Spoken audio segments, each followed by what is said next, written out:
Oke, selamat siang semuanya. Pada siang hari ini kita akan mengadakan tentiran buat persiapan UAB 2 patologi klinik.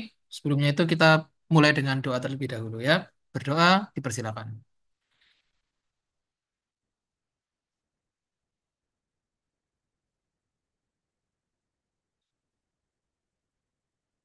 Ya, berdoa dapat dicukupkan. Oke, mari kita bahas dari nomor 1. Ya, jadi untuk sistem tentiran ini kita diskusi aja. Jadi kalau ada yang bingung, silakan langsung bertanya ya. Di sini ada aku sama Anthony, nanti aku nomor 1 sampai 63, nanti 64 dan seterusnya bakal dilanjutkan oleh Anthony ya. Oke, kita mulai dari nomor 1. Di sini pertanyaannya adalah parameter asam basa darah ya. Ini materi dari Dokter Fuad ya, atau Dokter Robiul terkait analisis gas darah ya. Ini ada 3 parameter yang dilihat, nanti ada pH, PCO2, dan juga HCO3 min.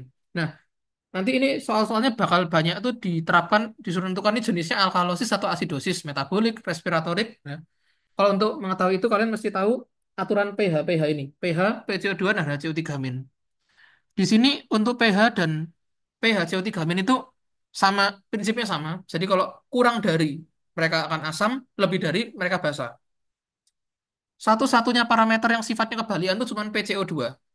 Di mana PCO2 kalau kurang dia malah basa, kalau kelebihan malah asam. Nah, kenapa kok bisa gitu? Karena PCO2 ini berkaitan sekali dengan, kalau kalian ingat di faal respirasi itu ada namanya sistem karbonat. Jadi CO2 kalau ketemu sama air kan jadi asam karbonat, terus kalau terurai dia jadi H plus dan HCO3 min. Dari situ kita tahu kalau CO2 itu ternyata punya hubungan dengan H plus. Jadi semakin tinggi CO2, H plusnya kan semakin tinggi, makanya asam. Kalau H plusnya lebih, kalau CO2-nya rendah, berarti kan H plusnya rendah, artinya dia basa. Kayak gitu, kurang lebih. Nanti di soal-soal berikutnya bakal aku jelasin lebih detail terkait aturannya. Yang penting kalian tahu parameter apa dulu yang dilihat ya. Itu nggak terlalu sulit aku rasa ya. Oke, kita lanjut nomor 2. Di sini adalah tentang tumor marker ya. Ini kuliahnya Dokter Betty. Tanya CA19.9 ini penanda tumor apa? Nah, CA19.9 ini penanda tumor, khasnya dia sebenarnya adenokarsinoma pankreas ya. Jadi di kanker pankreas dan juga kanker kolorektal yang E jawabannya. Nah, sedangkan marker-marker yang lain ya itu harus kita apalin mau nggak mau karena ini hafalan mati ya. Untuk CA ovarium itu markernya ada CA125 dan juga HE4. Terus kalau hepatoselular karsinoma atau hepatoma itu pakai alfa fetoprotein atau singkatannya biasanya adalah AFP. Terus kalau kanker paru itu penandanya CEA, kadang bisa CEA, bisa small cell cancer ya macam-macam. Nanti kalian bisa lihat di PPT Dokter Betty atau di catatannya Mbak Zaskia itu ada detail banget. Listnya apa, yang utama apa itu mesti hafal ya.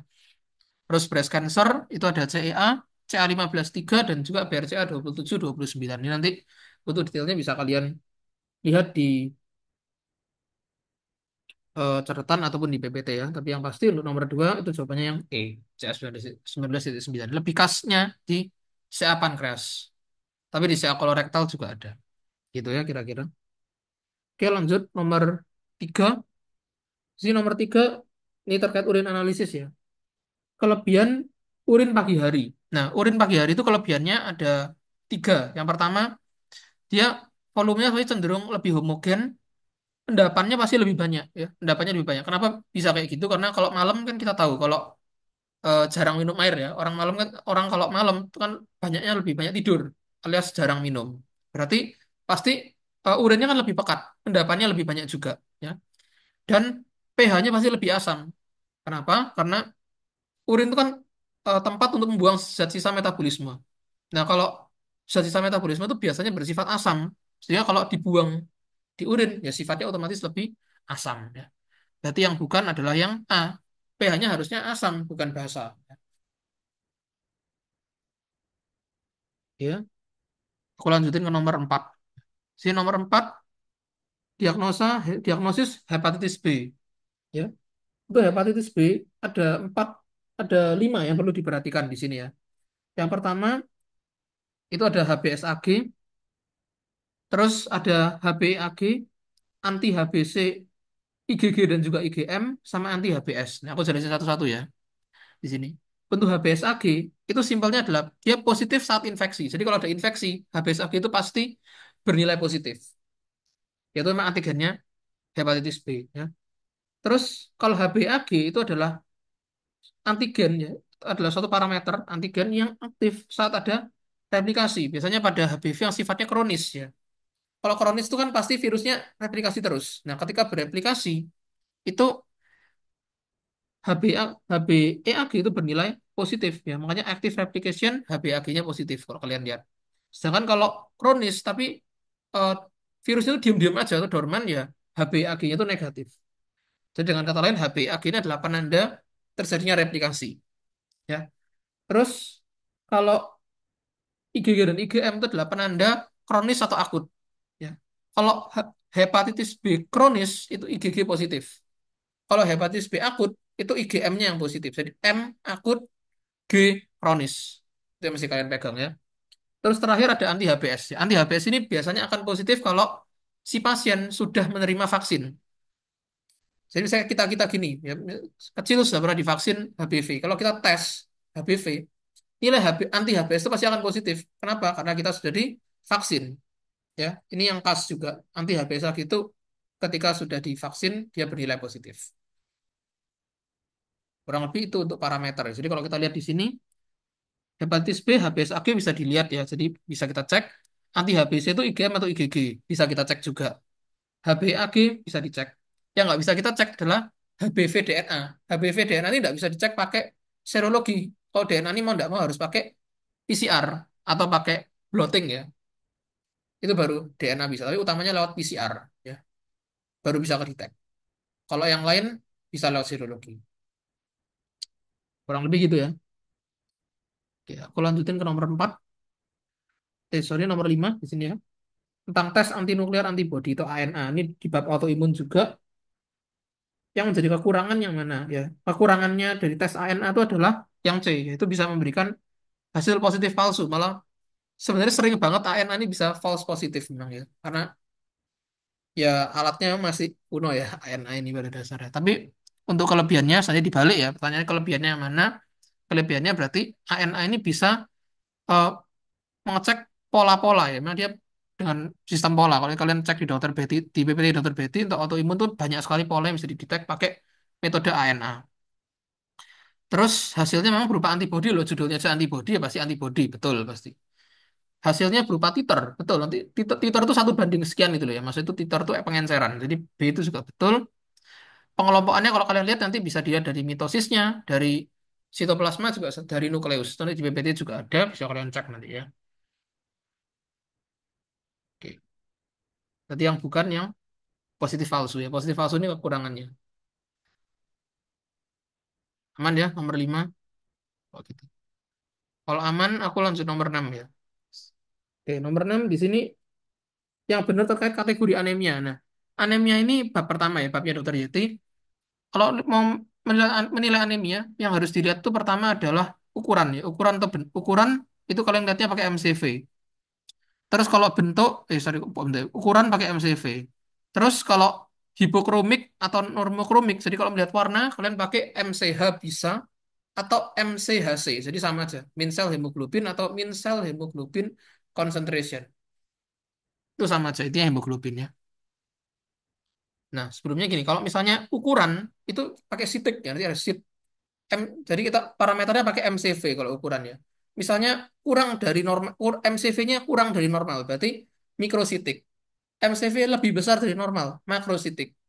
MCV-nya normal, normositik. Kalau warna tinggal diganti krom, ya. Kalau warna parameternya pakai apa? Pakai MCH atau MCHC. MCH atau MCHC-nya kurang dari normal, hipokromik. Kalau normal, normokromik. Hiperkromik tidak ada. Jadi jangan pernah jawab hiperkromik, pasti salah, itu nggak ada. Adanya cuma hipokromik atau normokromik.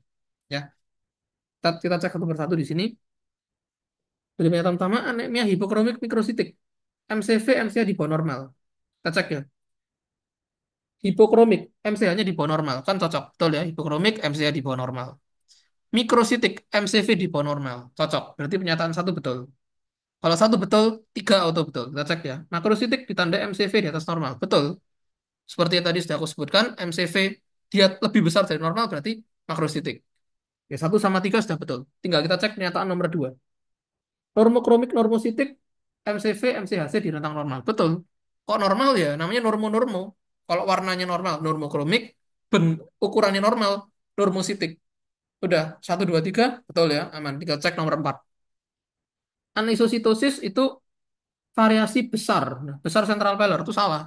Nah, kenapa? Karena anisositosis itu kan ukuran ya. Nah, kalau kita ngomong soal ukuran, itu bukan central peller yang jadi parameter, tapi adalah inti limfosit kecil. Ini ada di eh, PPT praktikumnya yang dibawakan sama Dokter Paulus dulu ya, tentang evaluasi HDT. Pasti kalian bisa cek di sana. Central peller itu untuk ngecek warna. Dikatakan hipokromik kalau central peller itu lebih besar dari 2/3 diameter. Dikatakan normal kalau central pellernya itu adalah kurang dari sepertiga diameter. Itu. Jadi central peller itu tidak bisa dibuat menentukan ukuran, ya, tapi itu dibuat menentukan warna. Gitu. Kalau ukuran pakai inti limfosit kecil yang matang, ya, bukan pakai central peller. Ya. Makanya empatnya salah, jadi jawabannya satu, dua, dan tiga yang A. Ya, aku lanjut ke nomor 7. Ya, di sini terkait hubungan hipertrigliserida atau hiper TG dengan aterosklerosis ya. Aterosklerosis itu adalah penyumbatan arteri karena plak aterom itu karena lemak. Nah, di sini trigliserida kalau kita lihat ya ini di PPT yang Prof. Yusak ada penjelasannya. TG sendiri itu kan kolesterol yang dia kan lemak ya. Lemak total lah TG itu asarannya. Nah, lemak total ini dia tuh bisa menurunkan kadar kolesterol yang baik ya. Jadi HDL-nya kalau TG-nya tinggi, HDL itu biasanya akan turun. Makanya D itu betul ya. Terus kalau menyumbat, kalau ada sumbatan pasti kan transfer oksigen berkurang. Ah, betul. Pasti akan terangsang agregasi trombosit dan agregasi trombosit terus pasti mikrotrombus. Makanya B dan C betul. Makanya nomor 7 itu semuanya benar ya. Oh, ini ada yang tanya barusan. Ya, nomor 6 tadi, kalau aniso ya, kalau anisositosis itu kan bentuk. Ben, sorry. Anisositosis berarti ukuran. Kalau ukuran yang kita lihat tuh namanya, kita lihat dari inti limfosit kecil. Jadi limfosit itu kan sel darah putih yang intinya padat ya, kalau kalian lihat itu. Nah, itu bisa dijadikan acuan. Bukan sel limfositnya, tapi intinya. Jadi, kalau di mikroskop itu yang warnanya ungu. Itu yang kita bandingkan sama ukuran eritrositnya. Itu buat menentukan dia lebih besar, lebih kecil, atau ada yang besar, ada yang kecil. Nah, anisositosis itu artinya ukurannya bervariasi. Jadi, ada yang besar, ada yang kecil. Kita tidak bisa menentukan ini besar semua atau kecil semua. Jadi, ukurannya bervariasi. Anisositosis. Gitu. Bagi yang tanya nomor 6 ini sudah jelas tadi.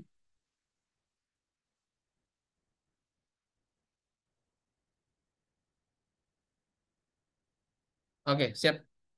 Tadi nomor 7 sudah aku jelasin juga tadi ya sebelumnya. Kita lanjut nomor 8 ya di sini. 8 ini intinya soalnya ada pasien usia 45 tahun mengalami infark miokard, di mana di arteri koronaria jantungnya kadar ditemukan kolesterolnya tinggi, LDL-nya tinggi di sini. Nah, ini penyebabnya apa? Nah, kalau dari analisisku, jawabannya adalah yang D, di mana reseptor LDL yang mutasi itu tidak bisa menguptake kolesterol. Nah, kurang lebih kalau secara skematik digambarkan kayak gini. Ini peredaran darah, terus ini ada LDL ya, molekul LDL-nya. Nah, pada keadaan normal, kalau nggak ada mutasi, LDL reseptor itu bisa menangkap LDL. Jadi kayak gini, kalau kalian lihat ini kan molekul LDL, ini reseptornya kan cocok, ini bisa masuk nanti ke dalam jaringan. Nah, tapi kalau LDL-nya mutan, kan berubah bentuk reseptornya. Jadi LDL-nya nggak akan bisa masuk. Kalau LDL-nya nggak bisa masuk, kan numpuk di jaringan.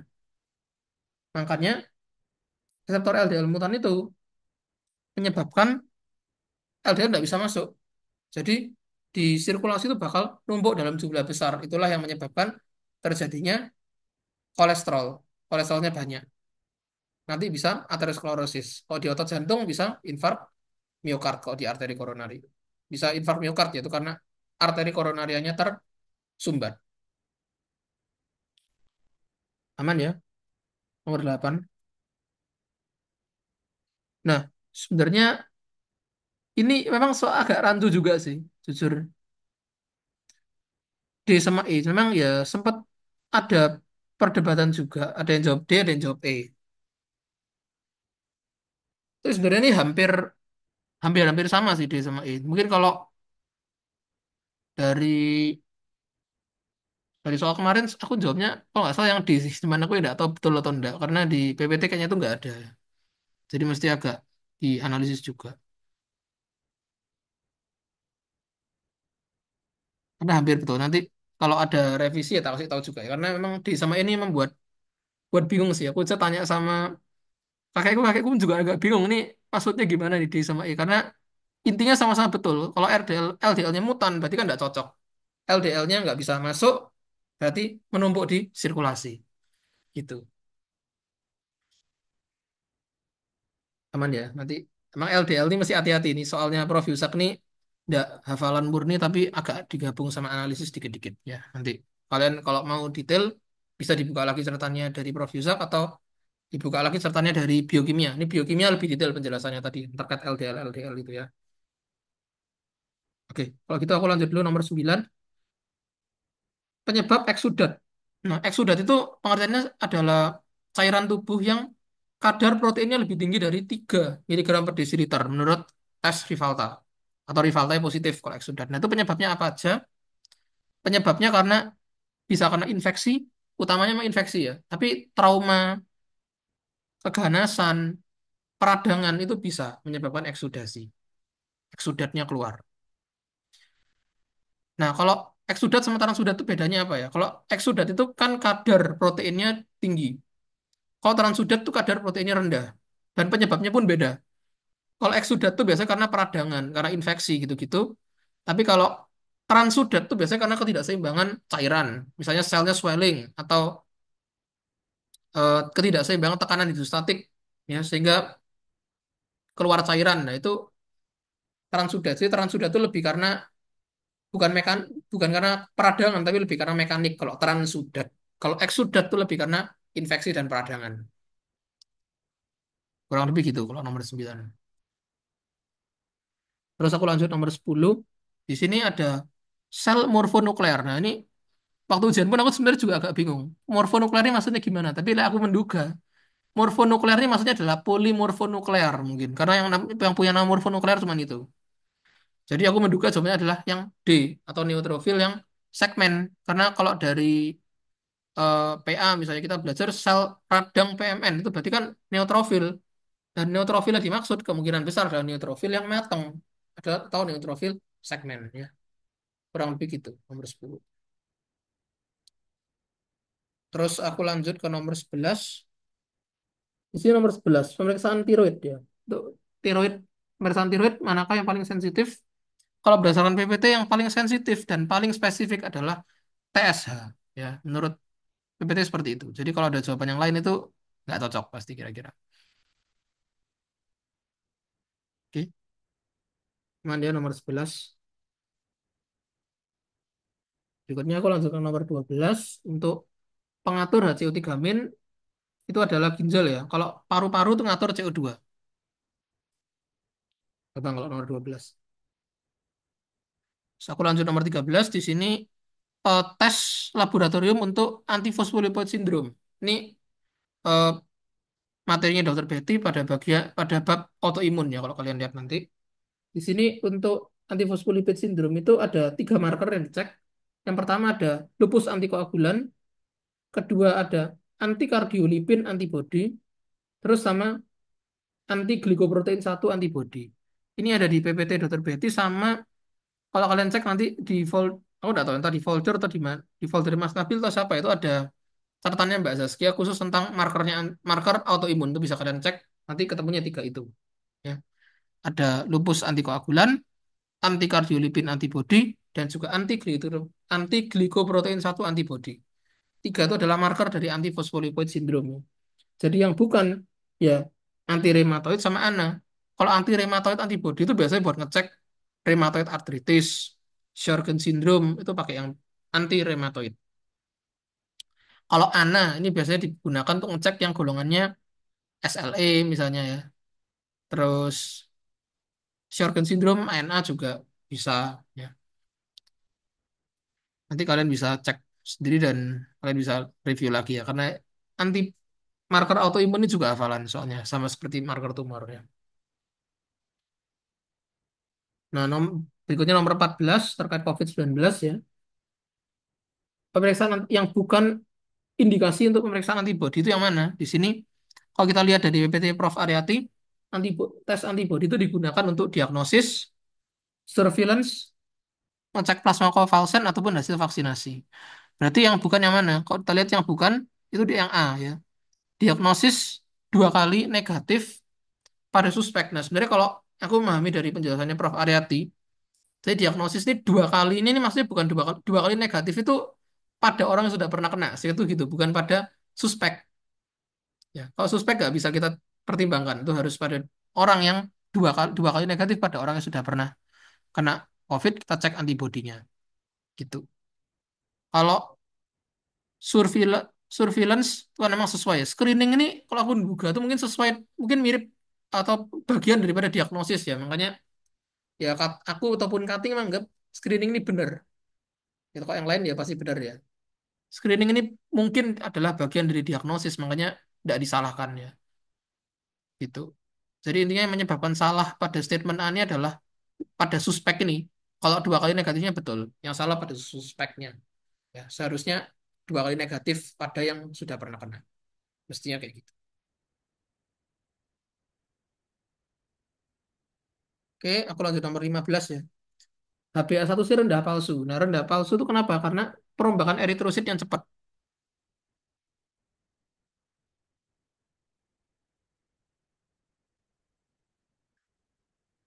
Jadi jawabannya A ya, thalassemia. Itu karena kan eritrositnya lebih gampang rusak, sehingga HbA1c-nya rendah palsu. Nah, aku balik lagi ke nomor 14 ya. Ini ada yang tanya, ada yang mengklarifikasi juga. Di PPT sebenarnya tulisan screening itu tidak ada ya. Cuman yang aku bingung itu kenapa di cutting dianggap screening itu termasuk indikasi ya. Itu jujur yang aku udah tahu entah cutting yang salah atau gimana ya ini. Jujur. Mungkin kalau mau amannya dari PPT, mungkin kalian kalau mau jawab yang betul-betul tidak ada ya jawab screening sih, yang lebih lebih tepat ya harusnya. Kalau diagnosis itu memang agak rancu juga sih.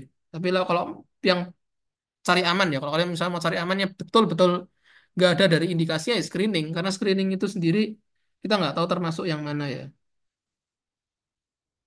gitu.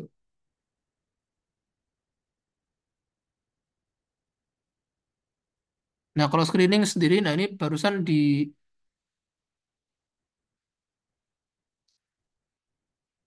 PPT barusan sambil aku cek juga sih ini. Untuk antibody sendiri kalau misalnya kita mau ngecek screening, screening itu bisa pakai PCR atau pakai antigen sehingga eh, untuk apa itu diagno sehingga untuk screening kita nggak pakai antibody tapi kita pakai PCR ya atau pakai antigen. Oke. Thank you Anthony untuk koreksinya. Jadi, nanti aku ini sudah aku revisi, nanti aku bakal kirimin revisinya ya.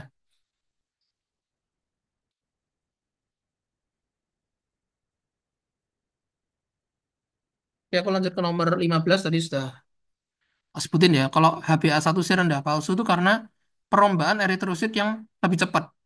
Ya. Yang menyebabkan perubahan eritrosit lebih cepat itu yang mana?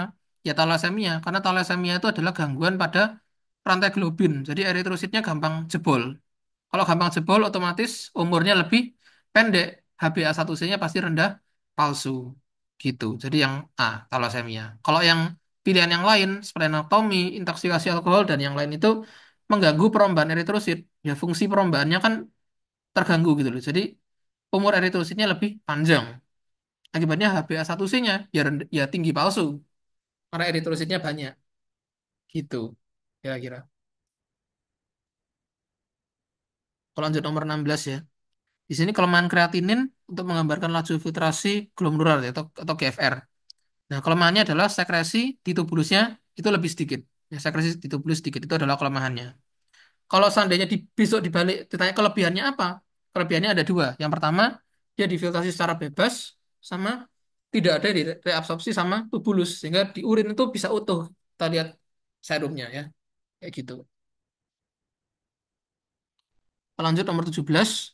Di sini nyatanya benar tentang karsinoma prostat ya. CA prostat ini yang parameter yang dicek adalah prostat spesifik antigen atau PSA. Nah, PSA sendiri di tumor marker kalau misalnya pasien itu benign prostat hiperplasia atau BPH, itu kadarnya bakal 4 sampai 10. Jadi penyataan yang paling sesuai buat soal nomor 17 ini adalah yang D gitu.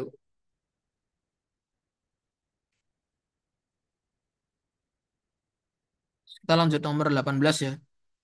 Di sini 18 itu tentang leptospirosis ya. Ini ada di PPT Prof. Aryati tentang pemeriksaan leptospira. Jadi leptospira ini boleh boleh dibilang dia ini hampir menyerang seluruh tubuh ya dari kepala, dada, perut, rongga perut sampai juga ke daerah urogenital. Nah, dari kepala dulu ya, dari kranialis itu yang kena ada otak sama mata. Terus untuk atau rongga dada ya, torak itu ada paru sama jantung. Untuk abdomen itu hepar. Dia kenanya biasanya ke organ-organ yang padat biasanya. Kalau di urogenital dia kena ginjal. Nah, yang enggak yang bukan targetnya mana? Ya usus pasti. Usus itu tidak diserang oleh leptospira. Jadi makanya kalau orang leptospirosis tidak ada gejala mencret, tidak ada gejala apa ya, kembung atau mual itu enggak ada. Ya, karena memang leptospira tidak menarget usus gitu. Abang ya nanti di PPT kalian bisa cek lagi untuk jawabannya ya. Aku lanjut dulu nomor 19 di sini eh, bab tentang pemeriksaan enzim untuk jantung. Pat- Untuk melihat kerusakan otot jantung, yang paling sensitif yang mana? Nah, menurut kuliahnya Dr. Obiul, yang paling sensitif adalah troponin. Ya, itu yang paling sensitif jawaban yang terbaru itu. Di Kahoot-nya pun juga ada ya. Jadi untuk Dr. Obiul itu kemarin di UAB, itu soalnya aku notice banyak banget yang keluar dari Kahoot. Jadi saranku kalau kalian ngompil soalnya Kahoot atau punya soal-soalnya, kalian pelajari soal-soalnya Kahoot itu dengan betul, karena itu akan membantu kalian buat jawab soal-soalnya Dr. Obiul di UAB. Ya, kayak gitu. Aku lanjut ke nomor 20. Untuk Treponema pallidum itu pakai mikroskop yang mana? Mikroskop lapang pandang gelap. Ya. Ini jawabannya udah pasti karena eh, Treponema pallidum itu sebenarnya Spirocerata kalau dari eh, mikrobio kalau kalian lihat ya. Dia tuh warnanya agak putih itu, putih ke hijau-hijauan dan dia eh, agak bening sih boleh dibilang. Makanya kalau pakai lapang pandang terang nggak akan kelihatan. Dia harus bisa, dia hanya kelihatan pakai lapang pandang gelap. Itu kalau Treponema pallidum ya. Oke, aku lanjut ke nomor 21. Warna merah urin itu disebabkan oleh apa? Di sini, tapi dia kecuali berarti yang tidak menyebabkan urin menjadi merah. Nah, ini sebenarnya di PPT juga nggak ada jawaban yang pasti sih. Ya betul-betul kayak agak ngira-ngira juga gitu ya. Kalau mioglobin, hemoglobin pasti kan bisa nyebabin merah ya. Rifampicin pasti bisa nyebabin merah karena ada namanya Redman syndrome, di mana urinnya pun juga bisa merah. Pecormisol ini kalau aku googling, dia bisa menyebabkan jadi merah ya. Jadi yang bukan kemungkinan adalah metronidazol. Nanti ini harus diklarifikasi kembali ya, karena memang di PPT tidak ada. Jadi sembari aku cocokkan dengan eh, jawaban-jawaban yang sekiranya bisa mendukung. Oke, aku lanjut nomor 22 dulu. Ini nomor 22 penyebab itu hasil pemeriksaan dari polycythemia vera, jadi PV ya. PV itu pasti yang pertama yang bisa kita lihat adalah eritrositnya kan banyak banget. Berarti massa eritrosit pasti meningkat, tegangan vaskuler pasti meningkat. Terus limfositnya banyak. Penyebabnya kalau polycythemia vera itu karena JAK2 mutation positif ya. Mutasi JAK2 positif itu ada di PPT-nya Dr. Paulus yang bagian ini. JAK2 exon 12 atau JAK2 yang itu ya namanya 617F itu. Jadi kalau ada mutasi di JAK2 pasti bisa terjadi polycythemia vera. Dan polycythemia vera ini mesti kita ingat lagi kadar eritropoietin itu normal. Jadi eritropoietinnya tidak meningkat dan tidak juga turun. Tapi tetap tetap aja. Makanya yang salah adalah yang peningkatan eritropoietin. Harusnya EPO-nya tetap normal. Gitu, nomor 22 ya.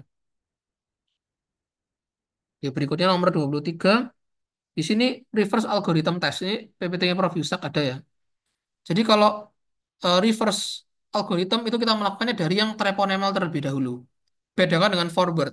Kalau forward test itu kita mengerjakan dari yang non treponemal duluan. Ya, kita lihat di sini ya. Pada reverse algorithm berarti yang treponemal kan. Nah, tes treponemal itu apa di sini? Yang treponemal adalah EIA atau immunoassay test. Sedangkan kalau nanti soalnya dibalik, forward algorithm dari mana? Kalau forward algorithm kita mengerjakannya dari RPR terlebih dahulu karena RPR itu adalah yang non treponemal test.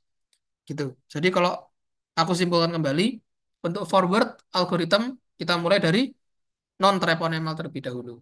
Kalau reverse kita mulai dari yang treponemal ya. Kurang lebihnya kayak gitu. Terus nomor 24, pemeriksaannya bukan untuk hemostasis. Hemostasis itu pembekuan berkaitan sama pembekuan darah ya kira-kira. Kalau kita lihat di sini untuk bleeding time itu memang masuk ya. Kita kan cek bleeding time itu kan waktu yang dibutuhkan dari darah keluar sampai adanya sumbat trombosit atau sampai perdarahan itu stop. Yang kalian nusuk telinga teman kalian itu loh. Ya, yang itu tuh itu adalah bleeding time test dengan metode Duke.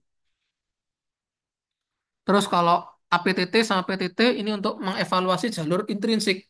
Jalur intrinsik itu jalur berapa aja? Yang faktor mana aja? Faktor 12, 11, 9, dan juga 8. Makanya kalau APTT memanjang, itu indikasinya apa? Hemofilia, diagnosisnya. Karena hemofilia kan kekurangan faktor 9 atau faktor 8. Makanya pas kalau orang hemofilia, APTT pemanjangan. Gitu. Kalau T-nya 2, pasti intrinsik. Kalau T-nya 1, itu ekstrinsik. Gitu.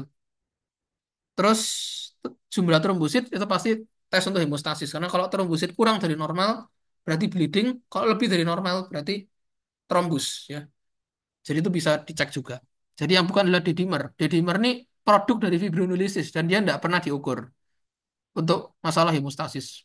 D-dimer ini nice to know aja. D-dimer ini biasanya diukur kalau orang COVID itu ada tes D-dimer. Tapi dia bukan untuk tes hemostasis untuk rutin ya.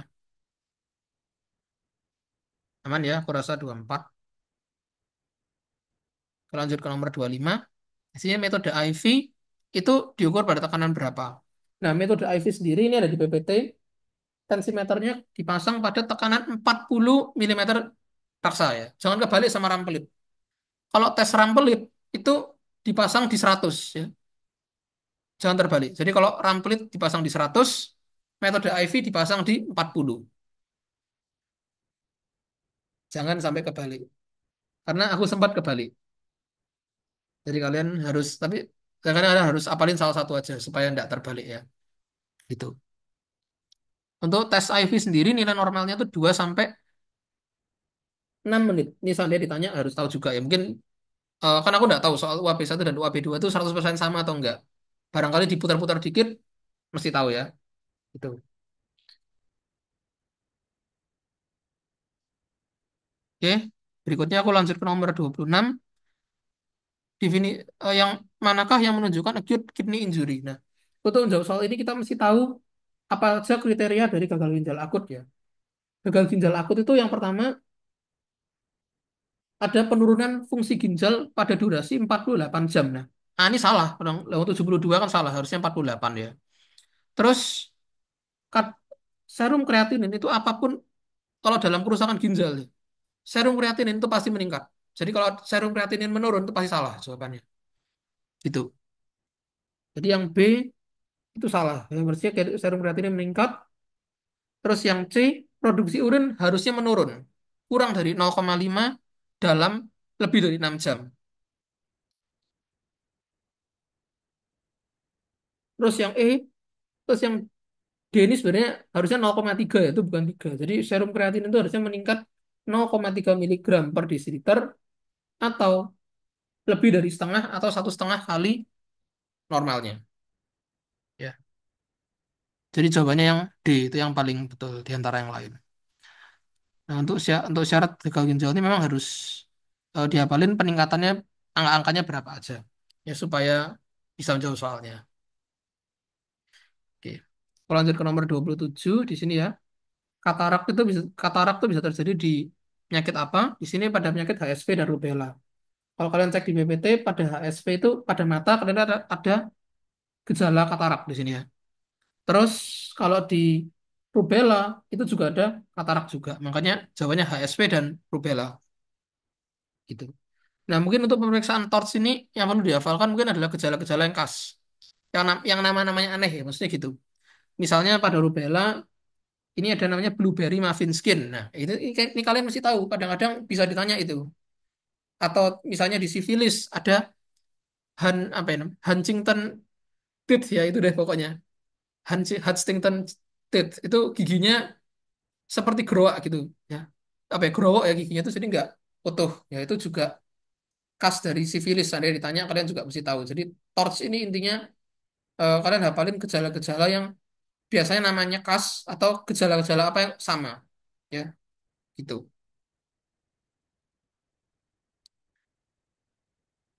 Ya. Aku lanjut nomor 28. Nomor 28 ini pemeriksaan urin analisis ya, ini soal praktikum. Untuk melihat torak itu pada perbesaran berapa? Untuk torak itu kita lihat pada perbesaran 100. Nah, untuk ini aku kembangin sedikit ya soalnya. Jadi untuk urin analisis ini kan kita pakai dua pembesaran. Ada pembesaran 100 dan ada pembesaran 400. Untuk pembesaran 100 yang kita lihat ada torak, epithelial squamous, kristal abnormal sama mukus ya. Sedangkan pada perbesaran 400 kita melihat sesuatu yang lebih kecil berarti. Ya, misalnya kayak eritrosit, leukosit, jamur ya. Kan bisa makanya orang bisa lihat yeast dan bading itu adalah bentukannya jamur. Terus kalian bisa lihat telurnya parasit misalnya eh, schistosoma hematobium kalau kalian ingat di parasit itu kan di urin ketemunya. Jadi itu ngeceknya harus pakai perbesaran 400. Terus misalnya pada pasien laki kadang kita bisa menemukan sperma meskipun jarang banget ya. Itu pakainya harus 400. Intinya 100 digunakan untuk sesuatu yang ukurannya agak besar dan 400 digunakan untuk sesuatu yang ukurannya lebih kecil. Untuk benda-bendanya nanti kalian bisa cek lagi, bisa kalian ulangi lagi dari PPT praktikum. Kalau kalian scroll di slide terakhir itu nanti ada rangkumannya. Yang dicek di perbesaran 100 apa aja, yang di perbesaran 400 apa aja. Nah, di sini juga sudah aku rangkumkan ya. Gitu. Untuk toraks itu berarti 100. Gitu. Nanti di soal di bawah, di soal yang lain tuh nanti ada yang ditanya, leukosit di perbesaran berapa? 400 jawabannya. Ya, gitu aja. Pokoknya kalian tinggal ngotak-ngatik lah ya pasarannya untuk 28 untuk pemeriksaan urin analisis ini. Ya, kalau gitu aku lanjut dulu ke nomor 29, penyebab nitrit false positif pada dipstick urin. Nah, ini jawabannya yang paling mendekati adalah yang urinnya terkontaminasi sama urinnya sudah nggak fresh. Jadi kalau urin yang nggak fresh, itu kan pasti ada bakterinya. Di mana bakteri kalau kita tahu itu bisa menguraikan nitrat jadi bisa mereduksi nitrat menjadi nitrit. Berarti kalau ada bakterinya kan nitritnya malah tinggi, makanya bisa false positif. Atau pada urin yang terkontaminasi pasti ada bakterinya. Nitrat bisa terurai jadi nitrit. Itu kira-kira. Makanya jawaban yang tepat ini menurutku yang C ya. Waktu ujian pun aku juga jawab yang C sih. Gitu. Lanjut nomor 30. Bahan ideal untuk menggambarkan clearance ginjal ya. Clearance ginjal untuk laju filtrasi glomerulus. Ya, untuk GFR ya. Untuk pemeriksaan GFR ini ada dua syarat bahan ideal. Yang pertama dia harus difiltrasi secara bebas. Kedua, dia nggak boleh direabsorpsi sama tubulus. Jadi di sini ideal yang mana? Yang filtrasinya bebas. Gitu. Terus lanjut nomor 31. Di sini 31 itu ada kelebihan sistatin C. Nah, sistatin C ini kelebihannya dia tidak dipengaruhi oleh massa otot, umur ataupun ras. Jadi eh, orangnya habis olahraga ataupun belum olahraga kan ya kalau mau tes sistatin C jelas gak berubah karena kan otot kan tidak ada pengaruh dari otot gitu loh. Jadi relatif hasilnya nggak bisa positif palsu atau nggak bisa tinggi palsu ya. Kalau serum kreatinin misalnya pada atlet itu pasti tinggi kita nilai pasti kreatinin bisa tinggi. Kenapa? Karena massa ototnya mereka besar pada atlet. Sedangkan pada orang yang nggak pernah olahraga, ototnya kan lebih kecil, kreatinin lebih rendah. Jadi otot tuh sangat mempengaruhi kalau kreatinin. Tapi kalau sistatin C untuk orang yang berotot ataupun orang nggak berotot dia sama aja. Kenapa? Karena tidak dipengaruhi sama massa otot bagi umur dan juga ras. Dan sistatin C ini dihasilkan sama semua sel yang bernukleus. Jadi semua sel yang berinti, tidak hanya otot. Ya.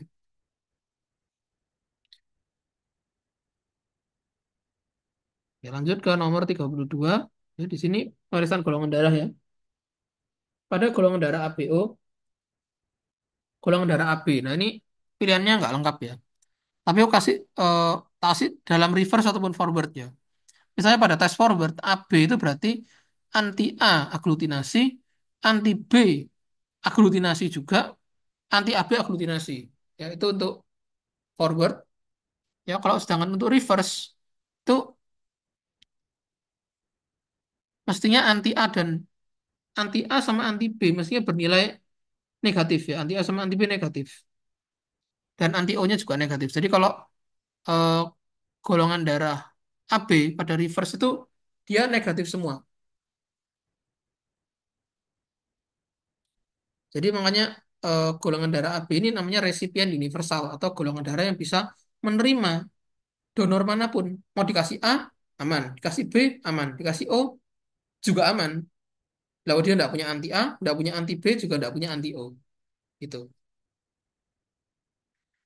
Jadi untuk golongan darah kalian bisa cek lagi di PPT ya. Sama kalian harus pahami betul maksud-maksudnya seperti apa. Supaya kalau ketemu soal diputar-putar nggak bingung ya. Dilanjut nomor 33, respon sumsum tulang terhadap anemia. Nah, berdasarkan teori, kalau pada kondisi anemia, jumlah sel retikulosit itu akan meningkat. Makanya kita jadikan acuan adalah indeks daripada retikulosit. Kalau yang lain itu nggak bisa kita cek. Ya, yang bisa kita cek hanya retikulositnya saja untuk anemia. Kalau lanjut ke nomor 34, di sini nomor 34 itu terkait hematopoiesis ya. Jadi di sumsum tulang, kalau misalnya sumsum tulang itu tidak bisa hematopoiesis, itu kan dia akan mengaktifkan organ-organ yang sebelumnya. Jadi kayak misalnya liver ataupun lien itu akan diaktifkan kembali. Itu namanya adalah extramedullary hematopoiesis yang B. Ya. Nah, ini nomor 35. Ukuran eritrosit ini bisa dilihat dari parameter apa? Seperti tadi yang sudah aku sebutkan, kalau ukuran berarti dari MCV, berarti mean cell volume. Ukuran berarti kan volume ya. Nah, di sini aku juga izin jelasin parameter-parameter yang lainnya. Untuk PLCR. PLCR itu singkatan dari platelet large cell ratio. Itu digunakan untuk ngecek mega trombosit. Jadi kalau ada trombosit yang besar, PLCR itu pasti akan meningkat. Terus kalau RDWCV itu digunakan untuk ngecek bentuk dan warna eritrosit. Jadi untuk distribusinya ya, maksudnya gitu. Jadi kalau pasiennya tuh anisopolykyositosis, bentuknya beda, ukuran dan warnanya juga beda, ukuran dan warnanya beda, itu pasti RDWCV-nya meningkat. Jadi kalau di pemeriksaan darah lengkap, semakin tinggi RDWCV berarti distribusinya semakin banyak. Artinya semakin beraneka ragam. Sedangkan RDWCV yang rendah itu berarti artinya semakin seragam sama semua berarti. Terus MCV tadi sudah tuh untuk ukuran, MCHC dan MCH itu untuk hemoglobin ya. Jelas ya, untuk 35 ini parameter darah lengkap. Maksudnya kalau kalian ujian praktikum dapat darah lengkap, insya Allah kalian pasti sudah ngerti ketemu istilah-istilah ini. Ya, oke. 36 aku lanjutin ya. Gold standard untuk COVID-19 PCR. Ya. Sampai sekarang PCR itu masih yang paling bagus. Makanya kalau zaman dulu COVID, kalau mau keluar negeri, yang diminta adalah tes PCR. Kalian nggak boleh diminta tes antibodi atau antigen. Paling akurat adalah PCR. Makanya PCR-nya memang karena dia akurat, paling akurat ya. Biasanya waktu pemeriksaannya butuh panjang. Biasanya untuk bisa tahu positif atau negatif itu minimal butuh 1 sampai 2 hari. Biasanya baru hasilnya keluar. Gitu. Dan itu memang yang paling bagus di antara yang lain. Jadi yang kasarannya kesalahannya paling minim lah ya. Itu adalah PCR untuk COVID-19. Lanjut nomor 37. Di sini intracranial calcification itu ada di mana? Balik lagi tentang pemeriksaan TORCH ya. intracranial calcification itu adalah salah satu trias dari toxoplasma. Jadi jawabannya yang toxoplasmosis. Nah, untuk toxoplasmosis sendiri ini ada triasnya ya. Selain intracranial calcification, itu ada chorioretinitis dan juga hydrocephalus. Ya. Jadi kalau kalian ada memperhatikan ada tiga trias itu, berarti itu adalah toxoplasmosis. Kayak gitu. Oke, aku lanjutin ke nomor 38 ya. Untuk uji koagulasi atau hemostasis itu berapa perbandingan sampel Na sitrat dengan darah? Nah, di sini adalah 1:9. Ini hafalan dari praktikum ya. Ada dua perbandingan eritrosit, ada dua perbandingan Na sitrat dan sampel darah yang akan kita pakai di sini. Untuk pemeriksaan laju endap darah yang kita pakai 1:4. Satu Na sitrat, 4 sampel darah. Untuk pemeriksaan hemostasis, tadi aku sebutkan, satu sampel darah, 9 satu Na sitrat, 9 sampel darah. Ya, itu nanti kalian bisa cek lagi perbandingan-perbandingannya dan jangan ketukar, karena itu mirip. Oke, nomor 39, di bawah ini keuntungan pemeriksaan ANA, kecuali, berarti yang bukan ya. Nah, hasilnya berupa titer, namanya adalah keuntungannya si ANA ya. Dan terbagi jadi tiga bentuk, seperti tadi yang sudah tak sebutkan di awal ya. Memang ada tiga bentuk, bisa dari sitoplasma, mitosis, bahkan sampai nukleusnya. Yang salah adalah tidak mungkin ada positif palsu. Seperti tadi aku sudah sebutin, ANA ini sendiri sering banget positif palsu. Jadi kalau tidak mungkin ini kan berarti nyatanya nggak cocok, berarti salah. Gitu. Ya. Kalau lanjut nomor 40, di sini ada pemeriksaan untuk anemia hemolitik. Nah, berdasarkan apa yang aku cari ya di Google, di PPT kayaknya nggak ada secara spesifik ya. Jadi mau nggak mau googling aku. Pada pemeriksaan mikroskopis, anemia hemolitik itu berarti kan eritrositnya pecah kan. Berarti yang khas adalah sticiosit atau sel fragmen. Nah, sel fragmen sendiri itu modelnya ya kayak pecah-pecah gitu loh, guys, modelnya. Kayak apa ya? Kalau kalian ingat di histo itu ingat nggak kalian bentukan namanya ghost cell kayak gitu gitu itu kan eritrositnya nggak betul-betul bulat, tapi kan agak gerut-gerut gitu ya. Nanti eh, habisnya aku habisnya aku selesai nanti tak kasih fotonya yang mana supaya kalian bisa cari, bisa tahu yang mana maksudnya ya. Oke, nanti nomor berikutnya nomor 41 sebenarnya ini sudah sama seperti yang tadi ya. Yang bukan marker itu antifosfolipase adalah yang anti rematoid ya. Karena anti rematoid ini dipakai buat ngecek rheumatoid arthritis dan juga Sjögren syndrome ya. Oke, aku lanjut nomor 42. 42 di sini hipertiroidisme sekunder ya. Nah, hipertiroidisme itu ada primer dan sekunder. Kalau ada primer dan sekunder ada tersier sebenarnya. Memang tersier ini jarang jadi nggak terlalu aku bahas ya. Untuk primer sendiri itu berarti kerusakannya di kelenjarnya. Kalau hipertiroidisme sekunder itu kerusakannya di hipofisis anteriornya. Nah, kalau kita cek di sini, kalau hipertiroidisme sekunder berarti ada masalah di hipofisis. Nah, dari statement-statement ini yang ada hubungannya sama hipofisis itu yang A, TSH-nya itu meningkat. Jadi TSH-nya meningkat dan T3T4-nya meningkat. Ya, ini yang aku temuin dari jurnal juga sih, guys.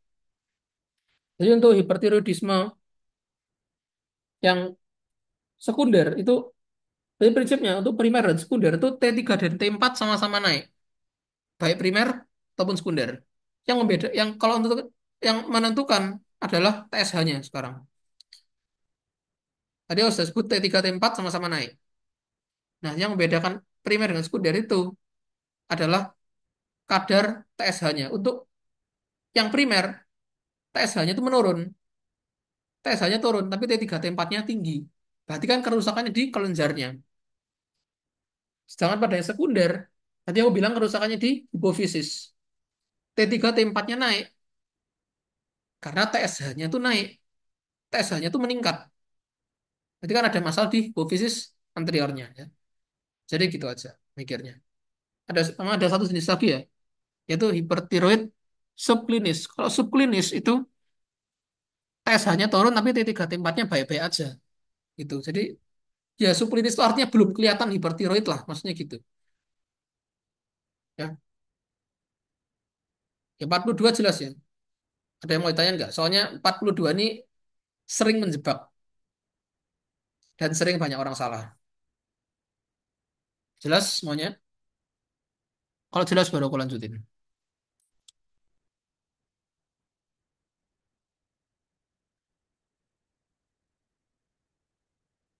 Lanjut ya. Ada yang D. Ya, kalau D itu subklinis, betul. Karena T3 T4-nya normal. Tapi TSH-nya menurun sih mestinya itu TSH bukan meningkat.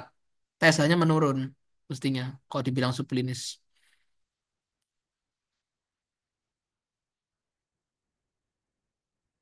Ada lagi?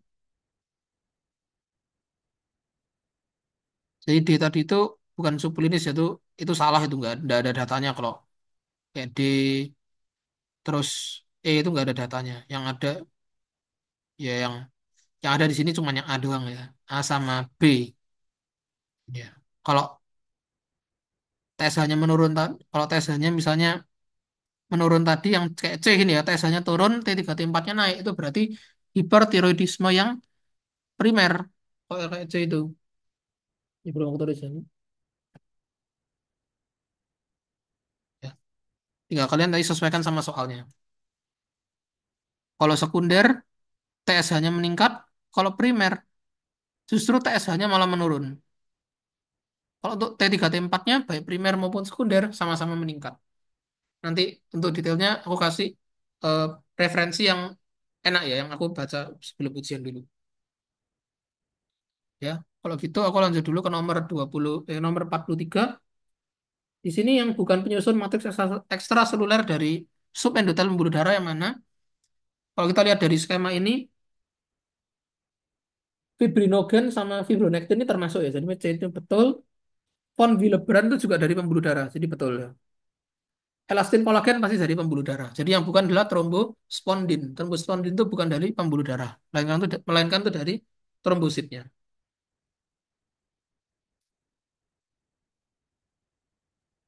So, ya, berikutnya aku lanjut nomor 44. Nomor 44 untuk serologi salmonella antibodi antigen itu yang dicek bagian apanya ya? Nah, untuk salmonella sendiri berdasarkan apa yang aku pahami ya, kita ngeceknya pada antigen O. Misalnya makanya kayak IgM salmonella, kita ngeceknya kan antigen O9 ya. Untuk para TVA kita ceknya yang O2 misalnya. Para TVB ada O4. Nanti itu kan semuanya adalah antigen O yang ada di lipopolisakarida itu yang lebih spesifik ya. Jadi kalau dari teori yang dihasilkan nomor 44 ini jawabannya cocok adalah yang B atau LPS. Gitu. Ada yang mau ditanyain? 44.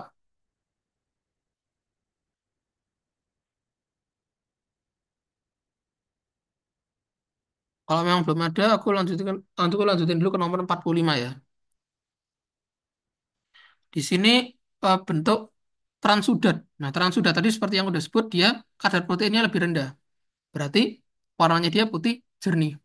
Nah, ciri-ciri yang lainnya adalah ciri-ciri daripada eksudat. Eksudat pasti purulen, kental, berawan, pasti juga, dan tenggelam. Waktu kalian praktikum Rivalta, untuk cairan yang sifatnya eksudat itu pasti ngendep pada bagian bawah atau tenggelam ya. Gitu. Sedangkan untuk eksudat, kalian teteskan, dia warnanya kan tetap bening kan, mungkin muncul muncul sebentar terus hilang, jernih seperti keadaan awal ya. Berarti dari situ kita tahu kalau transudat itu sifat itu eh, bentuknya atau sifat cairannya adalah putih jernih di warnanya. Ya. Aku lanjutin ke nomor 46. Nah, pemeriksaan kreatinin yang berdasarkan luas permukaan tubuh itu apa? Nah, yang berdasarkan luas permukaan tubuh itu namanya tes Dubois, nomogram Dubois. Itu nanti di PPT ada, nanti ada semacam apa ya kayak grafiknya gitu, ada hubungannya sama luas permukaan tubuh. Itu namanya nomogram Dubois. Nanti kalian bisa cek detailnya di PPT atau di catatanku. Ya. Lanjut, nomor 47, kadar hemoglobin rendah. Nah, hemoglobin rendah itu karena eritrositnya pecah ya. Entah itu eritrositnya rusak ataupun ada penekanan, ada kompresi karena keganasan. Ya.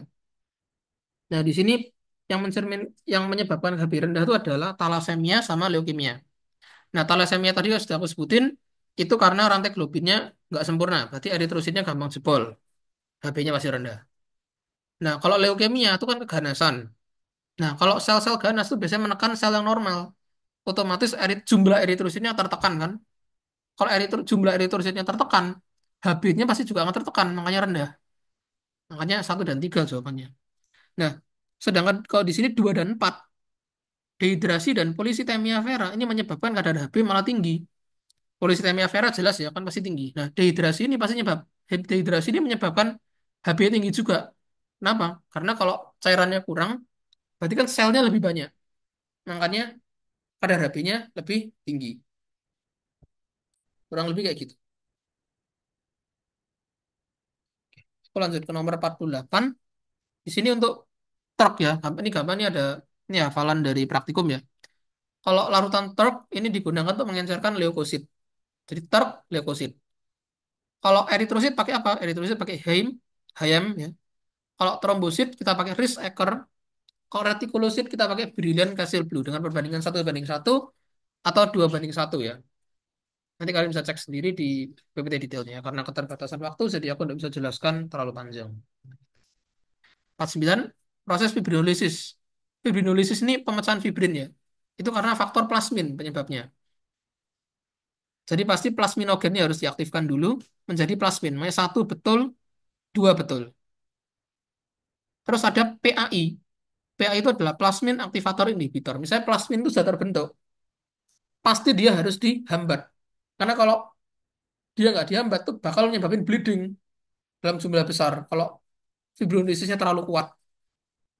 Kalau bleeding kan malah bahaya. Makanya sebabnya itu perlu diregulasi. Kalau plasminnya sudah dalam kadar yang cukup ya udah di stop. Makanya ada namanya inhibitor plasmin. Jadi jawabannya untuk fibrolisis itu ada aktivator plasminogen untuk mengubah plasminogen jadi plasmin.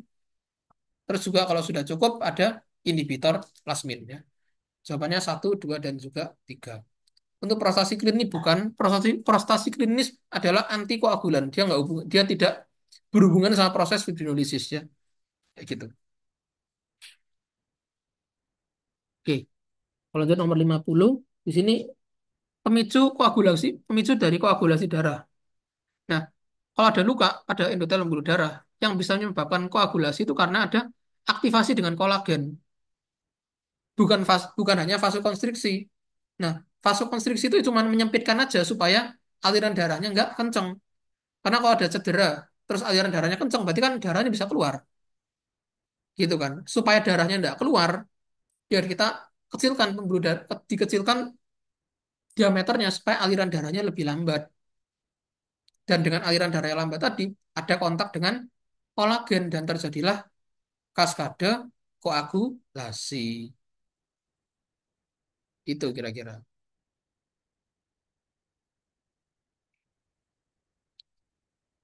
Aman ya, di sini aku aman ya. Tidak ada masalah. Nomor 50.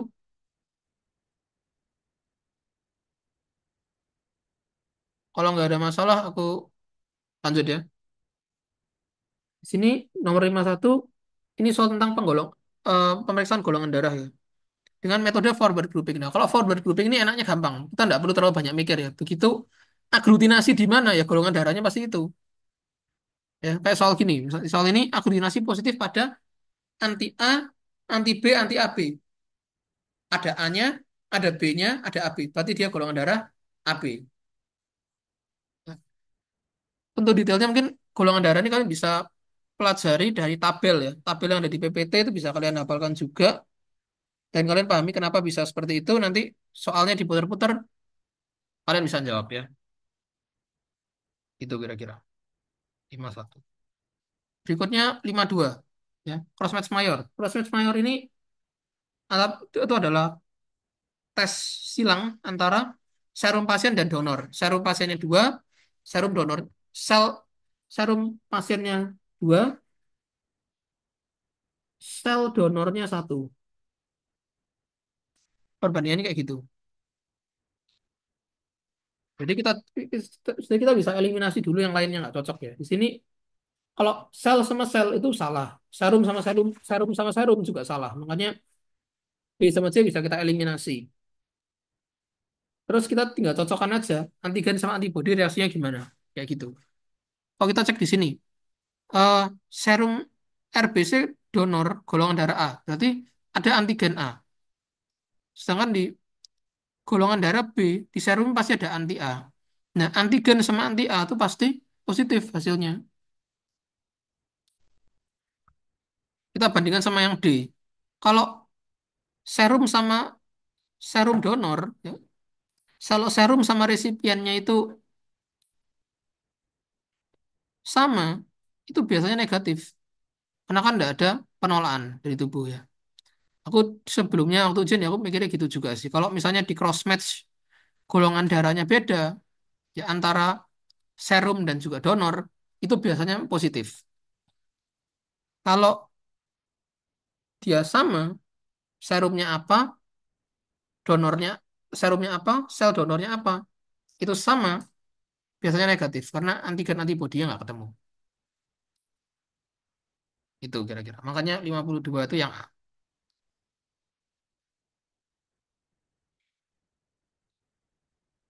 Aku lanjut 53. Pada membran trombosit glikoprotein reseptor yang cocok yang benar sesuai pasangannya yang mana ya. Nah, ini hafalan juga ya di PPT Dr. Sari juga ada. Untuk glikoprotein yang benar di sini yang cocok adalah glikoprotein 2B 3A itu adalah reseptor untuk fibrinogen ya. Itu yang betul yang C. Nah, kalau misalnya 1A itu dia buat kolagen. 1B buat von Willebrand. 2B 3A itu mutlak dia untuk fibrinogen. Nah, trombin dan ADP ini sebenarnya fungsinya untuk mengaktifkan 2B3A. Jadi 2B3A ini belum aktif. Trombin sama ADP ini diperlukan supaya aktif. Sehingga kalau fibrinogennya coklat, bisa agregasi trombosit. Nah, nanti kalian bisa cek di PPT-nya lebih detail ya. Ya, aku lanjut ke nomor 54.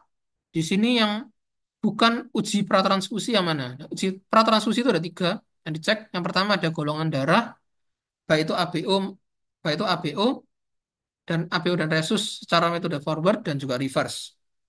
Kedua, cek antibody. Ketiga, cross match ya. Yang bukan yang mana? Screening HBsAg dan juga HIV. Itu bukan pratransfusi. Namanya 54. Di sini nomor 55 ya. Ini terjadi reaksi transfusi. Terjadi febris itu kenapa? Febris itu demam ya. Terjadi demam itu karena ada reaksi antara antigen donor dengan antibodi resipien. Jadi kalau febris ini yang merespon itu antibodinya resipien. Kebalikannya nanti adalah trali. Trali itu penyakit paru. Ya. Paru pasca transfusi itu justru karena antibodi donornya yang bereaksi. Jadi kalau pada nomor 55 ini ya sebenarnya ada dua jawabannya benar. Karena antibodi antigen donornya HLA dan HPA itu juga bisa sama-sama bereaksi dengan antibodi resipien. Makanya di sini B sama E yang betul. Gitu, nomor 55. Aku nggak tahu, entah ini mungkin salah compile atau gimana ini ya. Aku jujur nggak tahu. Nanti aku bakal koreksi lebih lanjut. Maksudnya seperti apa ya. Oke, di sini 56 ya. Lanjut hasil anti HIV positif palsu itu kenapa? Kecuali jadi yang tidak menyebabkan hasil HIV bisa positif palsu itu yang disfungsi sel B. Nah, disfungsi sel B ini kan masalah dengan antibodi. Jadi kalau antibodi turun itu berarti artinya bukan positif palsu. Positif atau negatif itu kita kan menentukan dari adanya antigen virusnya, bukan masalah antibodi. Kalau misalnya kita cek yang C, reaksi silang dengan viralisat ya bisa aja positif palsu karena kan virus kan ada antigen virus berarti bisa saja positif. Antibodi yang otoreaktif, reaksinya kebanyakan atau kelebihan, dicek ya bisa aja positif anti HIV-nya. Itu kan tes serologi ya. Itu 56. Aku lanjut ke nomor 57. Pada pemeriksaan HIV positif ya, HIV positif itu ada berapa langkah yang harus dikerjakan. Di sini berdasarkan apa yang aku cari ini ada dua langkah ya. Yang pertama ada tes screening, yang kedua ada tes lanjutan. Tes screening itu dilihat apanya? Tes screening itu dengan serologi ataupun PCR. Serologi itu untuk ngecek reaksi antigen antibodi. Kalau PCR buat ngecek DNA daripada HIV-nya itu tadi. Karena HIV kan retrovirus, berarti DNA-nya bisa kita cek. Ya. Terus untuk tes lanjutan itu kita ngecek ada gangguan pada imun pasien nggak? Kita ngeceknya pakai hitung CD4 dan juga hitung virus, pakai viral load. Nah untuk CD4 biasanya pada pasien HIV CD4-nya dari awal tuh emang sudah ngedrop. Makanya imun pasiennya bisa turun. Sedangkan untuk cek viral load ini biasanya berhubungan sama tes PCR. Ya. Jadi viral load sama PCR nyambung. Kalau misalnya CT ya, cycling time-nya itu semakin besar, viral load itu berarti semakin kecil. Begitu juga sebaliknya. Kalau CT-nya semakin rendah, berarti viral load-nya semakin tinggi. Dengan kata lain, viral load dan CT itu berbanding terbalik. Kurang lebih kayak gitu.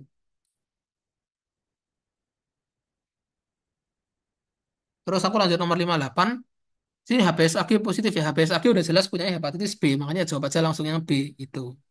Gampang kalau 58 ini. Lanjut di sini nomor 59. Kata kuncinya di sini adalah penurun trigliserida. Di sini obat. Nah, kalau kita ngomong soal obat, dislipidemia nanti detailnya kalian belajar di Farmako juga ya. Ini kalau penekan trigliserida itu adalah asam fibrat. Kalau penekan kolesterol itu HMG koaretase inhibitor. Jadi kalian tinggal sesuaikan sama soalnya. Di sini soalnya menurunkan trigliserida. Oh, berarti golongan fibrat. Nah, golongan fibrat yang mana di sini? Gemfibrosil itu adalah obat golongan fibrat. Nah, ciri-cirinya biasanya obat yang golongan asam fibrat itu nama-namanya mengandung unsur fibro-fibro. Misalnya gemfibrosil, fenofibrat itu adalah turunan asam fibrat. Sedangkan HMG koaredutase inhibitor itu biasanya khas obatnya ada belakangnya statin. Rosuvastatin, simvastatin, atorvastatin, fluvastatin. Nanti kalian detailnya cek di Farmako ya. Yang jelas untuk penurun trigliserida itu adalah golongan fibrat, gemfibrosil. Untuk kolestiramin dan niacin itu bukan. Ya. Itu bile acid sequestran kalau kolestiramin. Kalau niacin ya niacin ya gitu. Lanjut nomor 60. Di sini ada pasien dengan riwayat hiperkolesterolemia, berarti kolesterolnya tinggi, ada plak. Nah, yang rusak apa di sini? Nah, yang rusak adalah reseptor LDL pada liver. Karena justru kan LDL itu perlu diuptake ke liver kan dari tubuh, maksudnya perlu dirombak lagi. Jadi kalau tidak bisa dirombak di liver ya otomatis di sirkulasi akan meningkat. Makanya hiperkolesterolemia. Ya, yang lain tuh kurang cocok sih. Bahkan kalau misalnya kayak makrofag yang scavenger reseptor ini malah justru penyebabnya aterosklerosis malahan. Jadi dia kan nggak mungkin ini yang jadi masalah. LDL ya bukan juga jadi masalah ya. Ini lebih ke liver kalau dilihat dari pilihannya 60. Terus aku lanjut ke nomor 61. Nah, 61 kurang lebih sama kayak yang tadi ya. Jadi jawabannya bisa antara D atau yang E.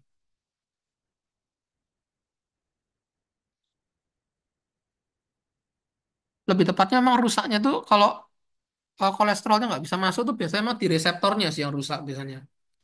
Kalau reseptornya nggak cocok kan LDL-nya nggak bisa masuk.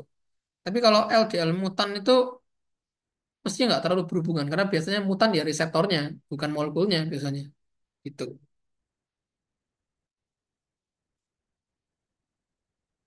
Ya. Kalau lanjut ke nomor 62, 62 ini sudah urutan ya, urutan dari mana hidrofilik, mana hidrofilik ke hidrofobik urutannya kayak gimana. Nah, ini kalian harus paham skema ini ya. Ini skema urutan dari molekul apa protein baru molekul lipoprotein sendiri. Jadi yang paling luar ini kan yang ada di dalamnya darah, berarti dia yang hidrofilik. Jadi apa protein itu adalah yang paling luar. Masuk ke dalam ada fosfolipid, gugus fosfatnya ya, pastinya yang polar. Terus lebih dalam lagi ada kolesterol bebas. Habis kolesterol bebas ada kolesterol ester. Baru yang paling dalam adalah trigliserida. Dengan kata lain, apoprotein itu yang paling hidrofilik. Trigliserida adalah paling hidrofobik. Oh, dari soal ini, urutan yang mendekati adalah yang D, kira-kira ya. Karena habisnya apoprotein, dia fosfolipid. Cocok kan sesuai urutannya? Terus habis fosfolipid, harusnya dia literally bukan. Ini yang mungkin agak nggak cocok itu fatty acid ini ya. Nah, mungkin kalau diduga, fatty acid ini mungkin maksudnya adalah asam fatty acid ini mungkin free fatty acid ya. Kalau free fatty acid tuh seingatku dia juga memang hidrofilik ya kalau fatty acid ini. Tapi nggak tahu kenapa kok di pilihannya bisa kayak gitu. Terus berikutnya kolesterol, mungkin maksudnya dia ini kolesterol ester kali ya. Kolesterolnya memang agak nggak jelas di sini kolesterol apa, tapi kemungkinan ya kolesterol. Kalau kolesterol biasanya kolesterol bebas, kolesterol bebas biasanya. Terus paling dalam di sini trigliserida atau TG. Jadi untuk 62 urutannya dari luar ada apoprotein, masuk ke dalam ada fosfolipid, terus ada asam lemak, kolesterol dan juga trigliserida. Makanya 62 yang D jawabannya. Yang paling mendekati. Kalau yang E itu urutannya sudah kebalik. Jadi makanya salah. Habis apoprotein mestinya tidak mungkin kolesterol dulu. Habis apoprotein mestinya fosfolipid. Makanya E itu nggak cocok.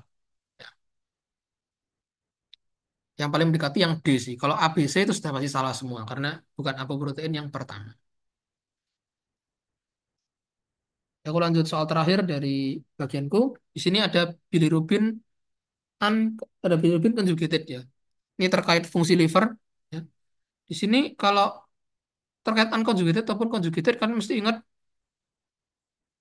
dua hal yang aku tuliskan ini. Nah, berdasarkan lokasinya, kalau misalnya yang meningkat tuh dari unconjugated dulu ya. Kalau unconjugated itu biasanya kerusakannya perihepatal. Misalnya anemia hemolitik, berarti kan pemecahannya tinggi. Pemecahannya tinggi, berarti banyak-banyak adalah bilirubin yang unconjugated. Itu ada pada Crigler-Najjar syndrome atau Gilbert syndrome. Jadi dua sindrom ini adalah yang unconjugated yang meningkat. Nah, sedangkan conjugated itu meningkat pada poshepatal ataupun ada hepatal ya. Hepatal itu memang kalau di heparnya posisi yang rusak itu bisa dua yang meningkat. Bisa unconjugated ataupun conjugated. Cuman yang lebih banyak yang conjugatednya kalau di hepar. Kalau kerusakannya di bawahnya hepar, saluran keluarnya pedu itu, poshepatal, itu conjugatednya meningkat kan sudah dikonjugasi soalnya. Nama sindromnya sindrom Dubin-Johnson dan juga sindrom Rotor. Itu nama lainnya adalah conjugated hyperbilirubinemia. Jadi kalau kita cek di sini, jawabannya paling cocok adalah jawaban yang B, meningkat pada kolestasis. Kolestasis ini kan poshepatal berarti. Ada sindrom motor juga sindrom Dubin-Johnson itu nama lainnya doang. Tapi mereka sama-sama artinya adalah peningkatan bilirubin yang conjugated. Kalau yang pilihan A itu yang itu justru malah yang unconjugated ya. Kayak gitu. Untuk detailnya nanti bisa dicek di PPT-nya juga. Ini sudah jelas banget kalau di catatanku tuh sudah kurang kumin juga sih apa beda-bedanya. Nanti kalian bisa cek di sana.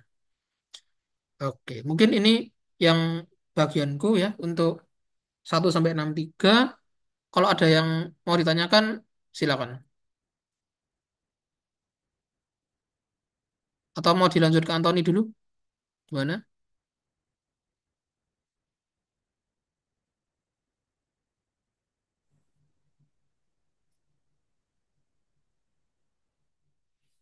Mungkin dilanjut dulu aja Jo kayaknya. Sambil Oke, nunggu ada yang mau nanya. oh, dilanjut aja ya. Oke, kalau gitu, monggo Ton, silakan dilanjutkan. Aku stop share dulu ya. Oke, terima kasih banyak Jo. Aku izin share screen ya.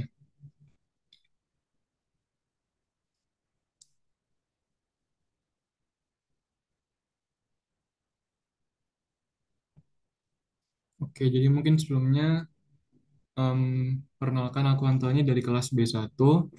Jadi aku akan bahas nomor 64 sampai 126. Jadi mungkin nanti aku bahasnya bakal agak cepet sedikit karena kan juga yang kebanyakan udah jelasin jelas banget sama Ejo. Dan sekalian ngomong dulu, jadi seingatku tuh, kan kemarin aku cuma kerjain soal oculus sama soal clavicle. Dan kalau nggak salah pas di ujian PK-nya kita, itu cuma sekitar 5 sampai 10 soal yang beda dari soal cutting. Jadi mungkin nanti saranku buat belajar UAB 2 PK ini tuh pelajarin soalnya aja. Buat PPT nggak usah, karena takutnya nggak nutut. Apalagi kalau misalnya ada yang kena farmako juga, itu pasti bakal lebih berat. Oke, sama nanti ini aku susun soalnya, jawabannya ada di bawah. Jadi biar nanti kalau misalnya mau dilihat ulang, bisa dikira inget-inget dulu ini kalian jawabnya apa, terus baru cocokin sama jawabannya. Oke, langsung mulai. Nomor 64. Laki-laki 20 tahun datang ke IGD, banyak penjelasan lain, intinya didapatkan bercak merah rose spot. Nah, ini tuh udah diagnosis yang hampir pasti buat tivoid. Nah, kalau tivoid itu nanti pemeriksaannya itu biasanya menggunakan darah. Makanya nanti kita jawabnya yang opsi B, pemeriksaan darah lengkap. Ini nggak terlalu ada saklek di PPT, jadi emang agak lebih ke kira-kira. Sama nanti kalau misalnya ada yang mau tanya, langsung aja ngomong ya. Lanjut, pemeriksaan lab yang paling spesifik untuk kerusakan pada otot jantung. Tadi ini udah dijelasin juga sama Ejo. Oh, sebentar, maaf, ada yang datang. Sebentar ya, izin 3 menit.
Oke, lanjut lagi. Nomor 65, lab untuk kerusakan otot jantung. Udah dibahas sama Ejo. Jadi kalau buat otot jantung itu jawabannya troponin. Ini aku juga udah coba rangkumin sedikit fungsinya masing-masing. Jadi ALP sama GGT. ALP itu alkalin fosfatase. GGT ini gamma glutamil transferase. Mereka untuk tes obstruksi atau nama lainnya kolestasis. Sama juga buat fungsi liver. Nah, di antara dua ini, gamma glutamil transferase itu yang lebih spesifik buat kolestasisnya. Terus juga ada lagi ALT dan AST. ALT nama lainnya SGPT, AST nama lainnya SGOT. Nanti mereka untuk tes kerusakan hepar. Jadi bedain fungsi sama kerusakan hepar. Dan nanti mereka berdua juga ada yang lebih spesifik. Jadi yang spesifik buat hepar itu yang ALT, yang buat ngecek ini tuh penyakitnya kronis atau akut itu yang AST. Kenapa kok bisa gitu? Karena yang AST dia itu letaknya selain di sitoplasmanya hepatosit, dia juga ada di dalamnya mitokondria. Jadi kalau mau dilogikain kayak gini, misalnya ada sel hepatosit yang di dalamnya kan pasti ada organel-organelnya dan ada sitoplasma di luarnya. Nah, kalau misalnya kita memecah hepatosit, yang bakal keluar pertama kan pasti sitoplasma beserta isinya. Terus kalau misalnya ada mitokondria, harus dihancurkan lagi baru keluar AST-nya. Makanya AST itu buat ngecek ini tuh penyakitnya kronis atau bukan. Lanjut, bilirubin. Bilirubin ini biasanya digunakan untuk tes fungsi ekskresi. Sama terakhir, albumin, protein, PPT, kolinesterase, mereka untuk fungsi sintesis. Sama tambahan juga, kalau kolinesterase itu yang dipakai buat diagnosis keracunan pestisida atau organofosfat, terus bisa malnutrisi sama sirosis. Yang perlu diingetin menurutku ini aja, sama yang tadi Ajo bilang yang dari Kahoot itu juga.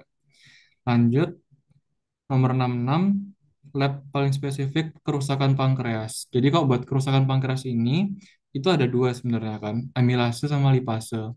Tapi yang lebih spesifik adalah yang B, lipase. Kenapa? Soalnya yang amilase itu juga ada enzimnya di dalam saliva. Makanya lebih spesifik yang lipase. Kayak gitu. Lanjut, 67, kreatin kinase spesifik jantung, CKMB, ini udah sering dibahas, jadi aku skip aja. Untuk diagnosis sifilis juga RPR, nanti ada lagi kalau nggak salah soalnya. Terus lanjut 69, trias klasik terdiri dari hidrosefalus, chorioretinitis, kalsifikasi intrakranial. Itu ciri khas dari, ini udah dibahas sama Ejo, jawabannya toksoplasma. Jadi ini aku juga udah rangkumin masing-masing dari yang bab ya babnya ini pokoknya itu ciri khasnya apa. Jadi buat CMV, cytomegalovirus sama toxoplasma itu bisa menghasilkan intracranial calcification. Terus CMV sama toxoplasma dia juga bisa menyebabkan chorioretinitis. Jadi sebenarnya dua ini itu lumayan mirip, cuma bedanya kalau toxoplasma itu hidrosefalus, kalau CMV itu kebalikannya. Dia menyebabkan mikrosefali. Terus lainnya lagi ada rubella sama herpes simplex, itu bisa menyebabkan katarak. Terus sifilis rubella itu nanti masalah ke tulang. Terus rubella juga sendiri itu khasnya blueberry muffin lesion. Itu ya hafalan aja lah pokoknya. Sama terakhir HSV sama HZV. Jadi HZV itu herpes zoster. Bedain sama herpes simplex lah, beda mereka. Tapi sama-sama bisa menyebabkan vesicles, kayak benjol-benjol di kulit. Dan ini tuh kemarin kalau nggak salah juga ada yang nanyain apa aja yang bisa menyebabkan intracranial calcification. Yaitu jawabannya CMV sama toxoplasma. Kalau nggak salah nggak ada soalnya di compilan ini. Oke, aku lanjut lagi. Nomor 70. Yang tidak termasuk dalam TORCH adalah jawabannya ini juga sering di soal cutting, onchocerciasis itu Helmin kalau nggak salah ya. Itu pembahasannya yang intinya gini, Tortured toxoplasmosis, other ada parvovirus, varicella zoster, sama sifilis, hepatitis B. Terus R-nya rubella, C-nya cytomegalovirus, H-nya herpes simplex. Ya, lanjut lagi. 71. Bahan apa yang dideteksi RPR dan VDRL untuk tes sifilis? Jadi ini jawabannya yang C, cardiolipin lecithin. Jadi ini aku nyatet dari penjelasan dosen kalau nggak salah. VDRL itu pakai konsepnya itu yang presipitasi. Kalau TPHA itu prinsipnya aglutinasi. Lebih spesifiknya hemaglutinasi. Jadi maksudnya itu apa? Jadi gini, VDRL sama TPHA, mereka kan buat ngecek intinya antigen yang ada di dalamnya tubuh manusia buat ngecek sifilis. Nah, pengecekan antigen-antigen ini, kalau misalnya kita kelompokin lebih besar tuh namanya pemeriksaan serologi. Dan serologi ini bisa kita bagi jadi dua, yang dengan prinsip presipitasi sama prinsip aglutinasi. Yang prinsip presipitasi itu intinya menggunakan antigen terlarut sama antibodi. Kalau yang aglutinasi itu antigen dan antibodinya tidak terlarut.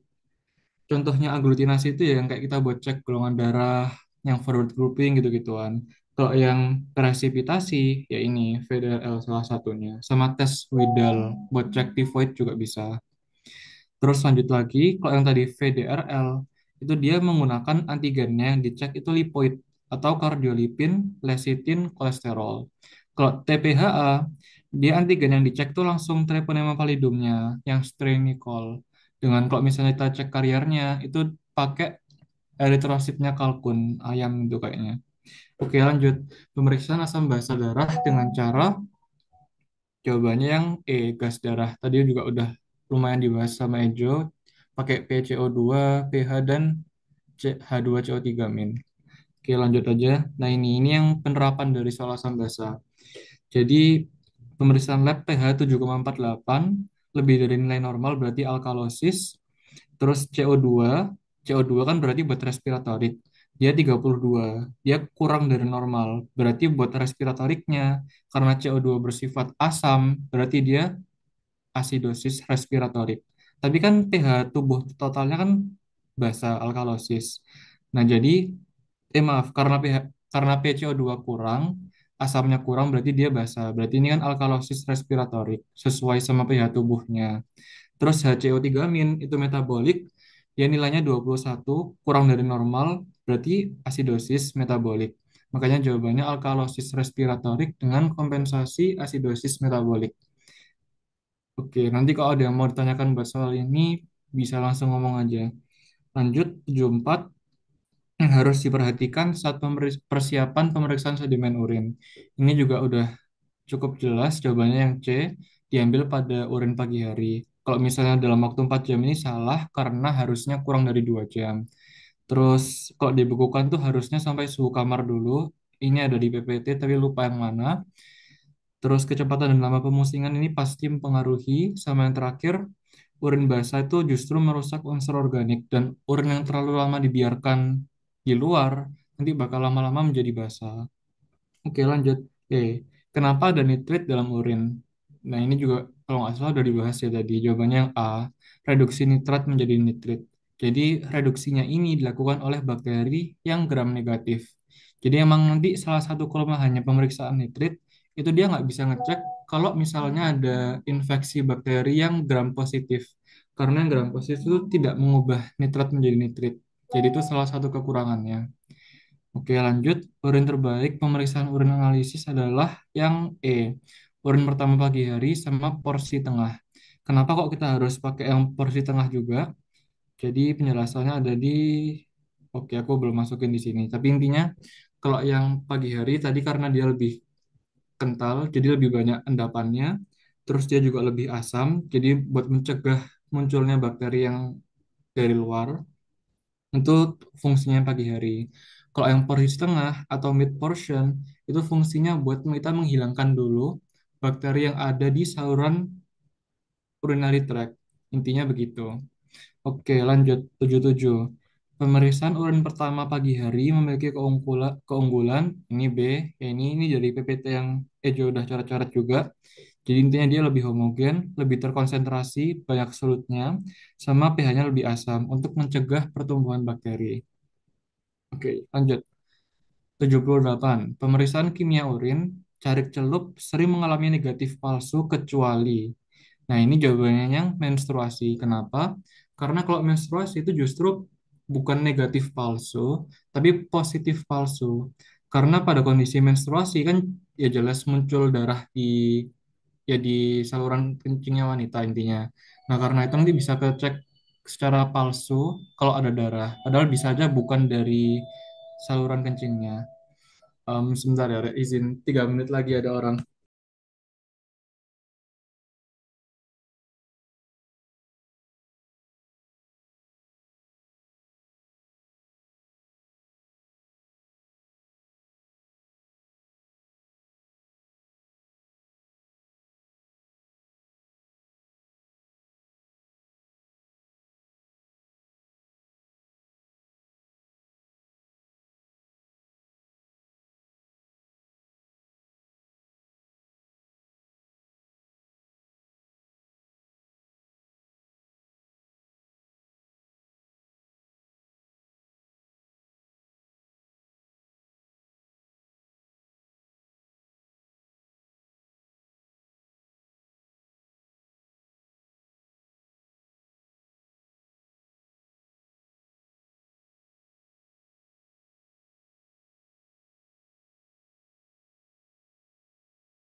Oke, lanjut lagi. Maaf, kepotong-potong terus.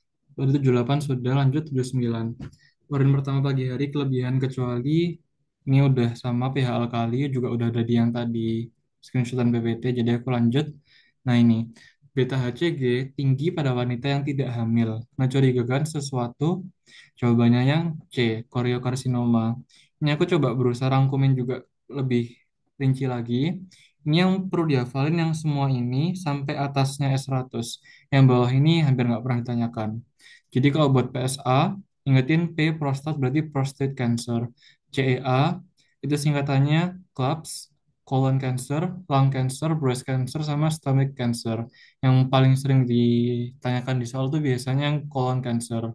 Terus AFP, alpha fetoprotein itu di hepatoma atau hepatocellular carcinoma, sama germ cell tumors juga. Terus beta HCG, ingetin HCG, hanya hidatiform mole atau mola hidatid, C-nya choriocarcinoma, G-nya germ cell tumors juga. Terus CA125 ini khas di ovarian cancer. Terus CA199, kalau ini aku lihatnya dari IG, aku lupa namanya apa. Intinya sembilannya kok kita miringkan kayak gini, bentuknya kan mirip pankreas. Jadi ingetin dia buat pancreatic adenocarcinoma. Terus CA15-3, tiganya kok kita miringkan jadi kayak dia kayak payudara, jadinya breast cancer. Yang lainnya nggak perlu dipahamin, kecuali LDH. LDH selain buat L-nya limfoma, dia juga buat germ cell tumor. Udah, yang lainnya nggak terlalu ditanyakan. Lanjut. 81, ya, 81 sistasin C itu ini sebenarnya nggak ada di soalnya kita, tapi sekalian aja jawabannya yang B. Dia diproduksi oleh sel berinti dan difiltrasi glomerulus nefritis dan diekskresi urin. Ya ini nggak muncul kok kemarin. Lanjut aja langsung 82. Bahan eksogen yang dipakai untuk mengecek laju filtrasi glomerular yang ideal. Jadi ini sebenarnya kita kok misalnya hafal apa aja yang bahan eksogen, apa yang endogen tuh kita bisa langsung jawab. Jawabannya adalah yang C, inulin. Jadi ini aku juga berusaha ngerangkum di catatanku sendiri, semoga kebaca. Jadi yang materi eksogen buat cek glomerular glomerular filtration rate untuk fungsi ginjal itu ada inulin, terus agak aneh namanya ini, iotalamat sama ioheksol, sama EDTA juga. Tapi yang EDTA ini bahaya karena dia menggunakan imunoradiografi. Terus kok yang endogen itu ada kreatinin, sistatin C, sama bun. Nanti ini ada tambahan-tambahan lainnya, kayak kreatinin C itu dia tidak dipengaruhi massa otot, tapi dia yang paling banyak dipakai jadinya. Terus kalau sistatin C itu dia tidak dipengaruhi kelamin otot usia, tapi dia lebih mahal karena menggunakan immunase. Nanti ini bisa dibaca sendiri dan bisa dicocokkan PPT kalau mau. Lanjut 83, kelebihan sistasin C ini tadi udah ada, tidak dipengaruhi oleh massa otot dan lain-lain. C jawabannya. Aduh, sebentar ya, Rek. Maaf banget ada orang lagi.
Oke, lanjut lagi.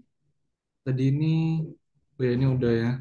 Tidak dipengaruhi massa otot, umur dan ras. Lanjut, ini screenshotan PPT-nya. Oke, nomor 84. Error pada pemeriksaan kreatinin dapat disebabkan oleh hal berikut ini. Ini jujur juga udah sering muncul di soal cutting, jadi aku nggak akan terlalu bahas lebih dalam. Intinya jawabannya yang E. Kalau produksi urinnya itu kurang dari 2 mili per menit, nanti ya pemeriksaannya nggak bakal bener lah intinya. Lanjut, untuk mendapatkan nilai luas permukaan tubuh orang dewasa, ini juga sering dibahas, udahan jawabannya yang Do, nomogram Du Bois. Yang lainnya nggak pernah ditanyakan. Lanjut, kelemahan kreatinin jika dipakai untuk menggambarkan GFR adalah kreatinin tadi udah dibahas juga, dia yang dimetabolis. Ini salah ini bukan E. Ini harusnya dia di sekresi sedikit di tubulus. Harusnya yang D. Maaf. Tet, tet.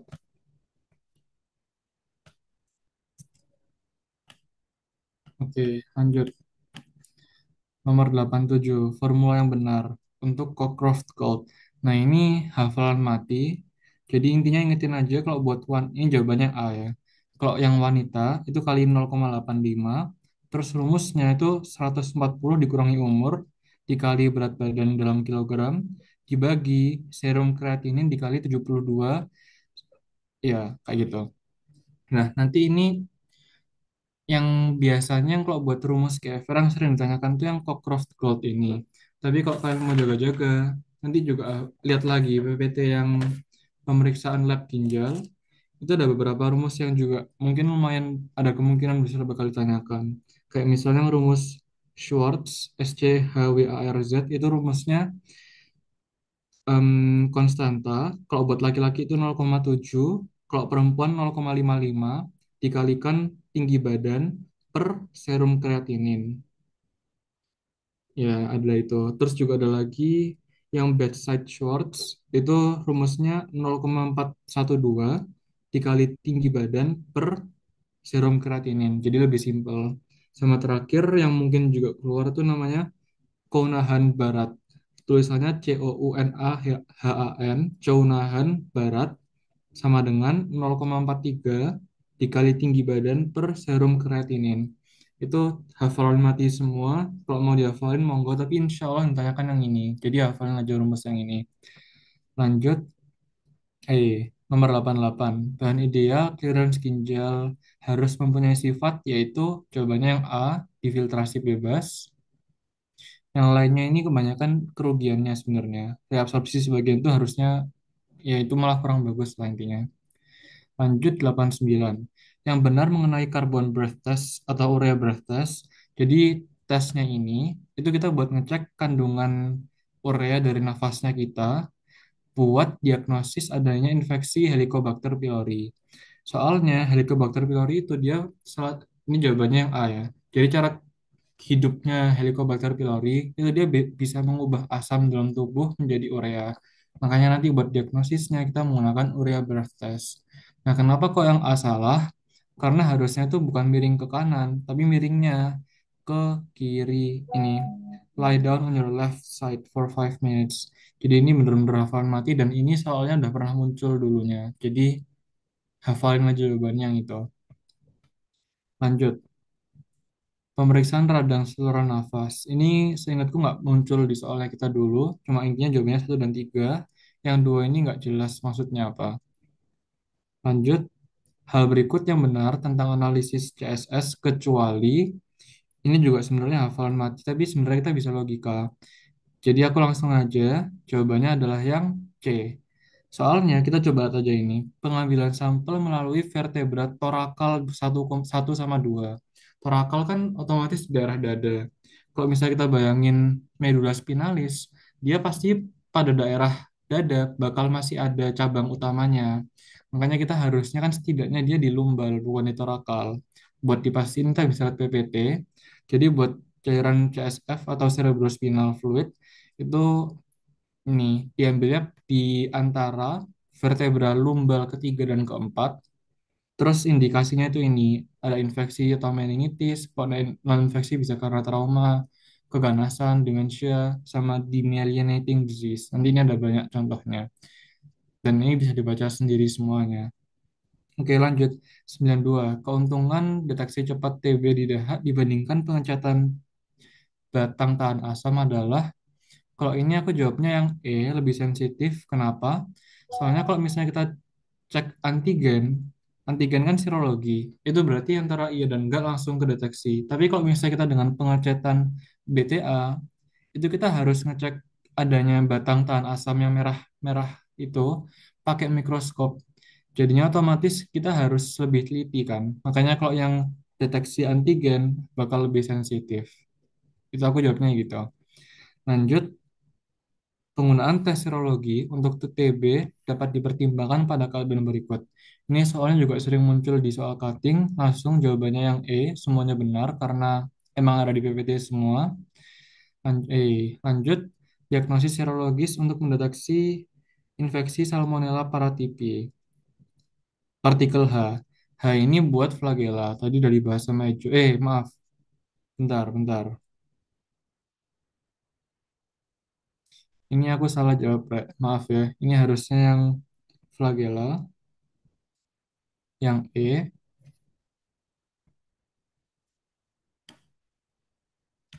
Oke, lanjut. Ada koreksi dikit. 95. Salmonella typhi punya antigen V atau VI atau virulen yang diasosiasikan pada, coba ini hafalan mati juga, jawabannya yang kapsul. Nggak tak tulis, lupa, maaf. Yang 96, kondisi subklinikal hipertiroid. Itu, ini tadi juga udah dibahas sama Ejo, jawabannya yang E. Ini aku udah coba bikin rangkuman juga tentang masing-masing kasusnya buat tiroid-tiroid. Jadi kalau misalnya TSH rendah, FT4 atau T4-nya rendah dan T3-nya rendah, namanya sentral hipotiroid. Jadi maksudnya sentral itu dari otaknya kita sendiri, dari hipofisisnya itu udah bermasalah. Makanya TSH-nya rendah. Dan karena ini hipotiroid, otomatis T4 dan T3 juga ikut rendah. Nama lainnya adalah severe euthyroid sick syndrome. Lanjut, TSH-nya rendah, jadi dari hipofisisnya rendah, FT4-nya rendah, tapi T3-nya tinggi, kan agak nggak nyambung. Nah, berarti kemungkinan besar T3-nya ini dari eksternal, atau nama kelainannya adalah T3 toxicity, atau keracunan T3, triiodothyronin. Lanjut, TSH rendah, jadi dari hipofisisnya rendah, tapi FT4 sama FT3-nya masih normal. Nah, ini namanya adalah subclinical hyperthyroid. Kenapa? Karena biasanya hipertiroid yang misalnya primer itu TSH-nya rendah, tapi T3 T4-nya itu bakalan tinggi. TSH ini rendah kenapa? Karena dapat feedback negatif dari T4 dan T3 kayak gitu. Jadi kalau misalnya kita kena diagnosis subclinical hyperthyroid, nanti kita cek 1 bulan lagi buat menunggu perubahan T3 T4-nya ini.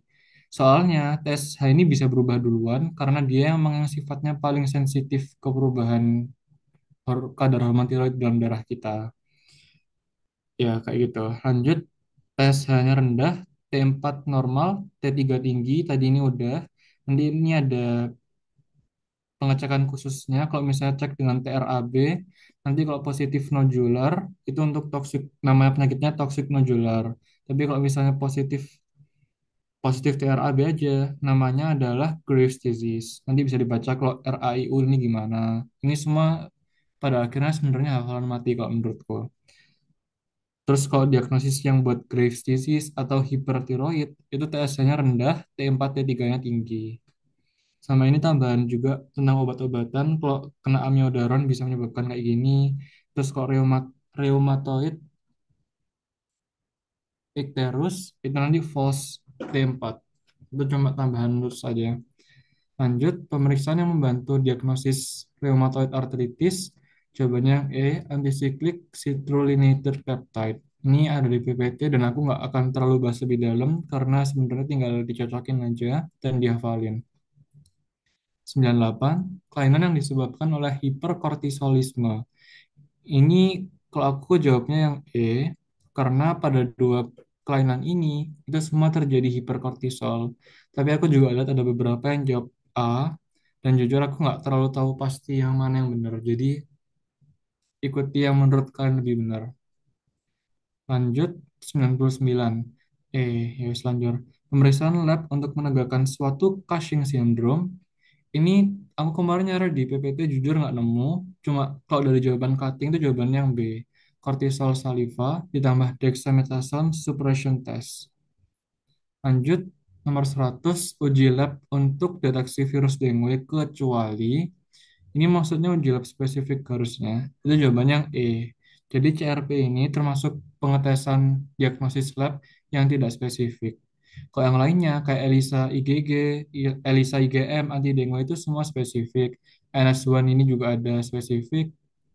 Terus hemagglutinin inhibition, HI ini juga spesifik buat dengue ada.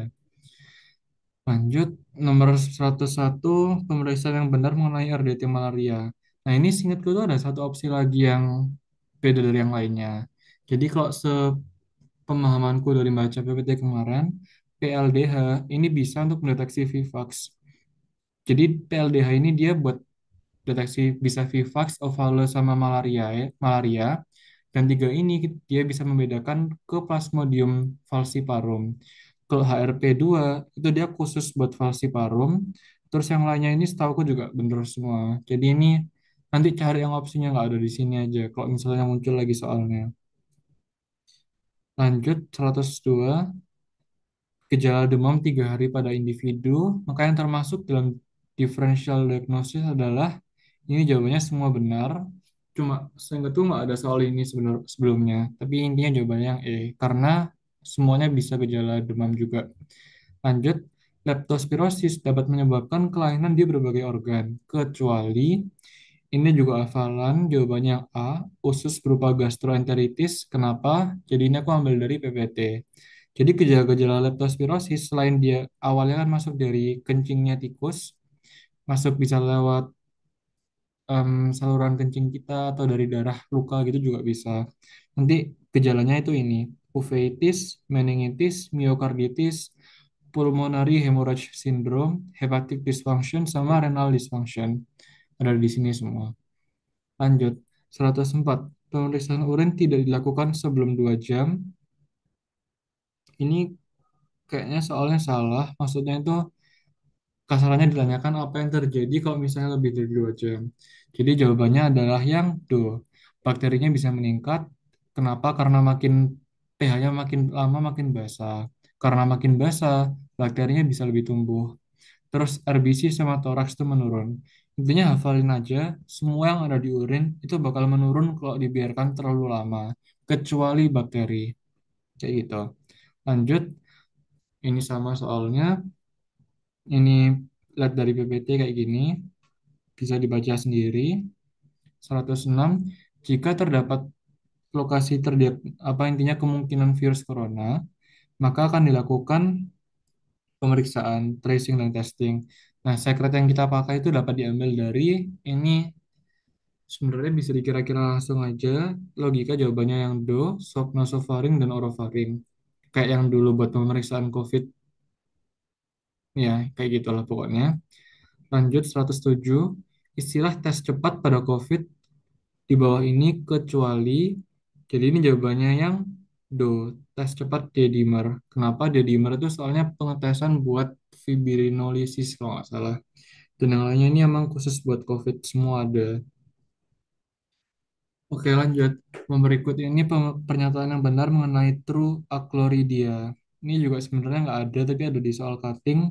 Jadi jawabannya itu yang do. Nah, yang E ini kenapa kok salah? Karena achlorhydria artinya A itu tidak. Klori itu maksudnya Cl, maksudnya itu asam lambung. Nah, kalau yang true achlorhydria itu kadar asamnya itu benar-benar nol. Jadi ya ini juga meningkatnya udah jelas salah. Tapi kalau nggak salah tuh kemarin tuh ada di soal cutting tuh ada yang opsinya tuh keadaan true achlorhydria menunjukkan penurunan sekresi asam lambung. Itu salah karena harusnya itu bukan penurunan, tapi bener-bener nggak ada asam lambungnya. Terus yang lainnya juga salah. Yang benar adalah untuk diagnostik anemia perniciosa. Perniciosa itu yang anemia megaloblastik. Oke, lanjut. Uji serologi menggunakan komplement atau complement fixation test adalah, ini aku jujur kurang yakin dan aku nggak terlalu nemu di PPT, cuma aku jawabnya yang do. Agak ngira-ngira juga, jujur. Mungkin kalau ada yang nanti yang lain yang lebih tahu atau gimana, bisa tolong bilang juga. Nomor 110, pemeriksaan mikroskopis sedimen urin yang menghitung sel darah putih. Sel darah putih kan pasti ukurannya kecil. Jadi kita pakai, dan buat sedimen urin itu ada dua perbesaran. Perbesaran 100 kali sama perbesaran 400 kali. Karena tadi sel darah putih termasuk yang kecil, maka dia kita menggunakan perbesaran 400 kali. Jawabannya yang do. Ini buat perbesaran lainnya bisa dilihat ada apa aja. Jadi buat 100 kali, kita bisa lihat toraks atau chest, sel epitel yang bertatah, mukus, sama kristal abnormal. Tapi di perbesaran 400, kita bisa cek RBC, WBC, kristal yang normal, misalnya kalsium oksalat, sel epitel, bakteri, budding yeast, dan lain-lain. Sperma dan lain-lain juga bisa. Oke, 111. Yang menjadi suatu tanda perjalanan kerusakan ginjal, yaitu ini jawabannya adalah yang C, protein. Jadi ini kalau sepemahamanku ada dua. Jadi misalnya kita kena penyakit Glomerulonefritis atau radang ginjal itu kan termasuk salah satu kerusakan ginjal. Nah, nanti pertandanya itu adalah proteinuria, ada kandungan protein di dalam urin kita. Makanya jawabannya yang C. Tapi selain itu juga kalau nggak salah itu ada yang semacam pembentukan dari toraks, itu kan adanya salah satunya itu protein Benz Jones. Dan katanya itu adanya toraks itu menandakan kerusakan ginjal. Jadi sejalan semua lah intinya. Makanya buat mengecek kerusakan ginjal itu dengan mengecek adanya protein di urin. Kalau leukosit esterase sama nitrit ini buat adanya bakteri. Darah ini bisa karena trauma atau karena bakteri juga. Kalau berat jenis ini jujur aku agak ragu juga. Tapi setahu aku lebih spesifik jawabannya yang protein. Oke, kerusakan hepar ditandai dengan kenaikan. Nah, tadi ini kerusakan hepar berarti jawabannya adalah yang C dan D. Kenapa? Karena ALT sama dengan SGPT, AST sama dengan SGOT. Kalau di soalnya kita kemarin tuh sebenarnya nggak kayak gini kok. Jadi ALT dalam kurung SGPT dan AST dalam kurung SGOT. Jadi ini kayaknya mungkin kompilnya yang kurang kayak ke enter atau gimana kurang tahu. Oke, oke, belum habis ternyata. 113 deteksi dini sumbatan hepatobiliar yang tadi sumbatan atau kolestasis yaitu ALP dan PGT. Jawabannya A. Lanjut, kristal pada aterosklerosis. Aterosklerosis atau plak aterom berarti dia karena penimbunan dari kolesterol atau lemak. Jawabannya yang B. Lanjut, 115 yang menurunkan kolesterol dengan cara memainkan LDL reseptor. Ini jawabannya PCSK9 inhibitor benar. Tapi di soal kita kemarin yang ditanyakan itu yang menghambat HMG-CoA reduktase. Dan jawabannya adalah statin. Oke, 116. Screening kimia urin pendukung adanya infeksi saluran kemih adalah, ini juga tadi sudah dibahas, nitrat, leukosit sama darah. Mereka semua mendukung adanya ISK. Selanjut 117 ini aku kurang yakin. Jadi CEA yang tadi tumor marker kan dia bisa meningkat salah satunya di colon cancer atau colorectal carcinoma. Nah, tapi ini ada kata selalu meningkatnya. Jujur aku nggak inget di soalnya itu sebelumnya ada selalu meningkat atau enggak. Tapi seingatku nggak ada, jadi insya Allah jawabannya yang B. Lanjut 118 perbesaran untuk sedimen urin adalah, ini juga kurang spesifik soalnya, bisa 100, bisa 400. Jadi C dan E. Lanjut, yang bukan merupakan marker buat Sjorgen syndrome, yang tadi udah dibahas sama Ejo ya kalau nggak salah. Atau belum ya, aku lupa. Tapi intinya jawabannya adalah yang E, anti-SCL. Yang lain ini ada dan semuanya ada di PPT. Bisa dibaca sendiri, cuma bakalan agak banyak jujur. Ini ada di soal cutting juga sebelumnya. Lanjut, pemeriksaannya membantu diagnosis rheumatoid arthritis kecuali, ini aku lupa di PPT ada apa enggak, tapi jawabannya yang E. Cuma kalau nggak salah dijelasin waktu kuliah, jadi yang tes ANA ini intinya useless buat rheumatoid arthritis.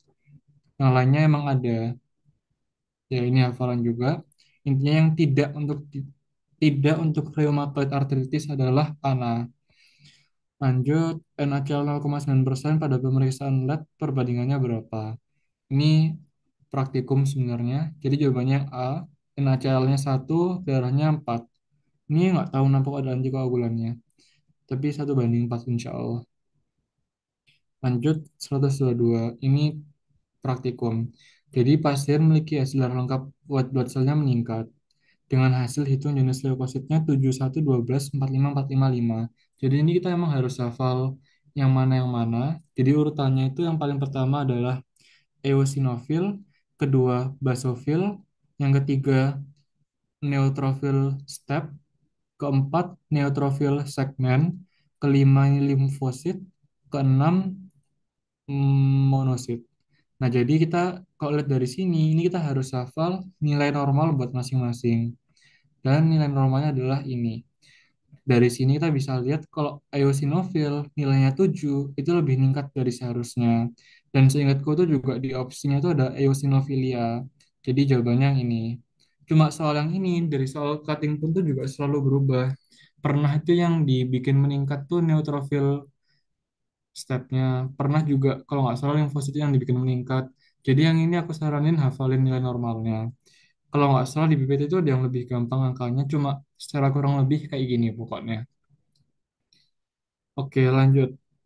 123. Peningkatan leukosit di daerah tepi pada terapi epinefrin diakibatkan oleh, jadi ini maksudnya tuh gini, epinefrin itu kan flight or fight response. Jadi akan muncul pada saat kita berolahraga. Nah, waktu kita berolahraga, itu akan terjadi yang namanya neutrofilia yang ini, pseudonetrofilia. Jadi tidak sebenarnya meningkat kadar sel darah putihnya. Dan itu terjadi dengan cara neutrofil yang ada di marginating pool akan berpindah ke circulating pool. Jadi seakan-akan yang dihitung tuh bakal lebih banyak. Padahal sebenarnya dari awal juga jumlahnya cuma segitu-segitu aja. Ini ada di PPT darah, tapi aku lupa yang mana jujur. Tapi ini soal juga sebelumnya ada di soal cutting. Oke, lanjut. 124. Leukemia promyelositik akut, yang intinya golongan AML, itu yang fatal yang mana? Ini juga sering banget muncul. Jawabannya yang disseminated intravascular coagulation, DIC. Ada di PPT keganasan atau lab pemeriksaan darah juga ini. Lanjut, 125, pada telanjur.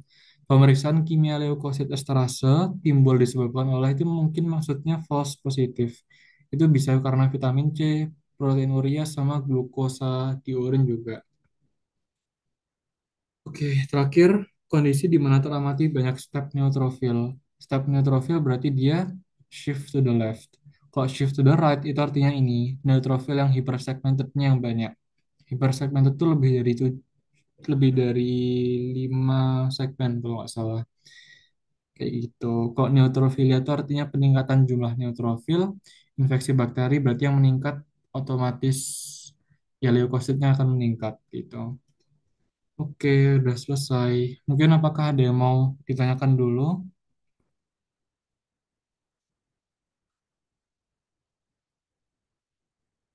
Nanti ini aku izin share juga ke grup angkatan ya, Rek. Mungkin bisa dipakai buat belajar.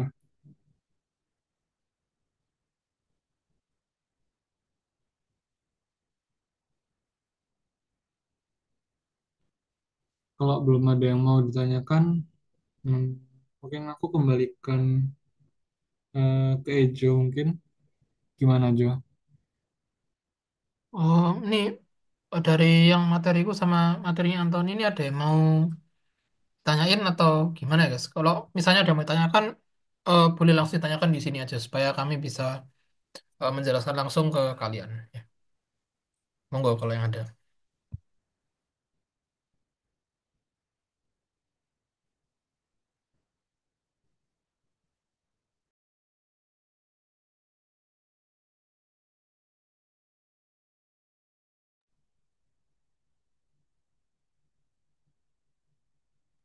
Nah, kalau diam semua ini kemungkinannya berarti ada dua ya, Ton. Berarti kan kemungkinan anak-anak ini sudah paham banget, sudah siap banget atau Ketiduran, Jo. tidak.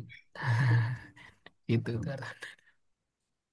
Oke lah. Mungkin untuk sekarang, kalau dari aku mungkin nggak ada mungkin Ju.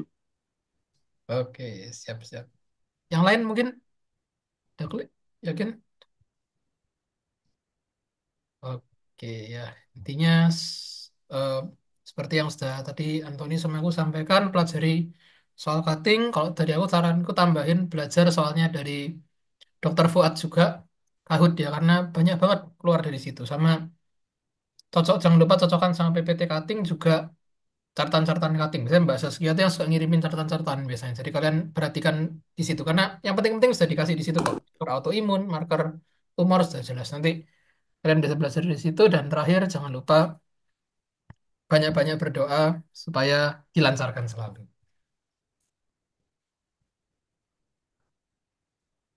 Oke, terima kasih semuanya yang udah datang dan mungkin yang lihat dari video. Semoga dilancarkan ujiannya. Mungkin udah ya, Jo. Ditutup kah? Ya, boleh.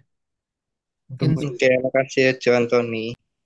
oke, sama-sama. Makasih Ju, makasih, makasih Makasih, Antoni. Jo. Makasih, Antoni. Terima kasih. Ya, makasih guys. Sukses ya. Semangat. Aku izin tutup ya mungkin untuk Zoom-nya.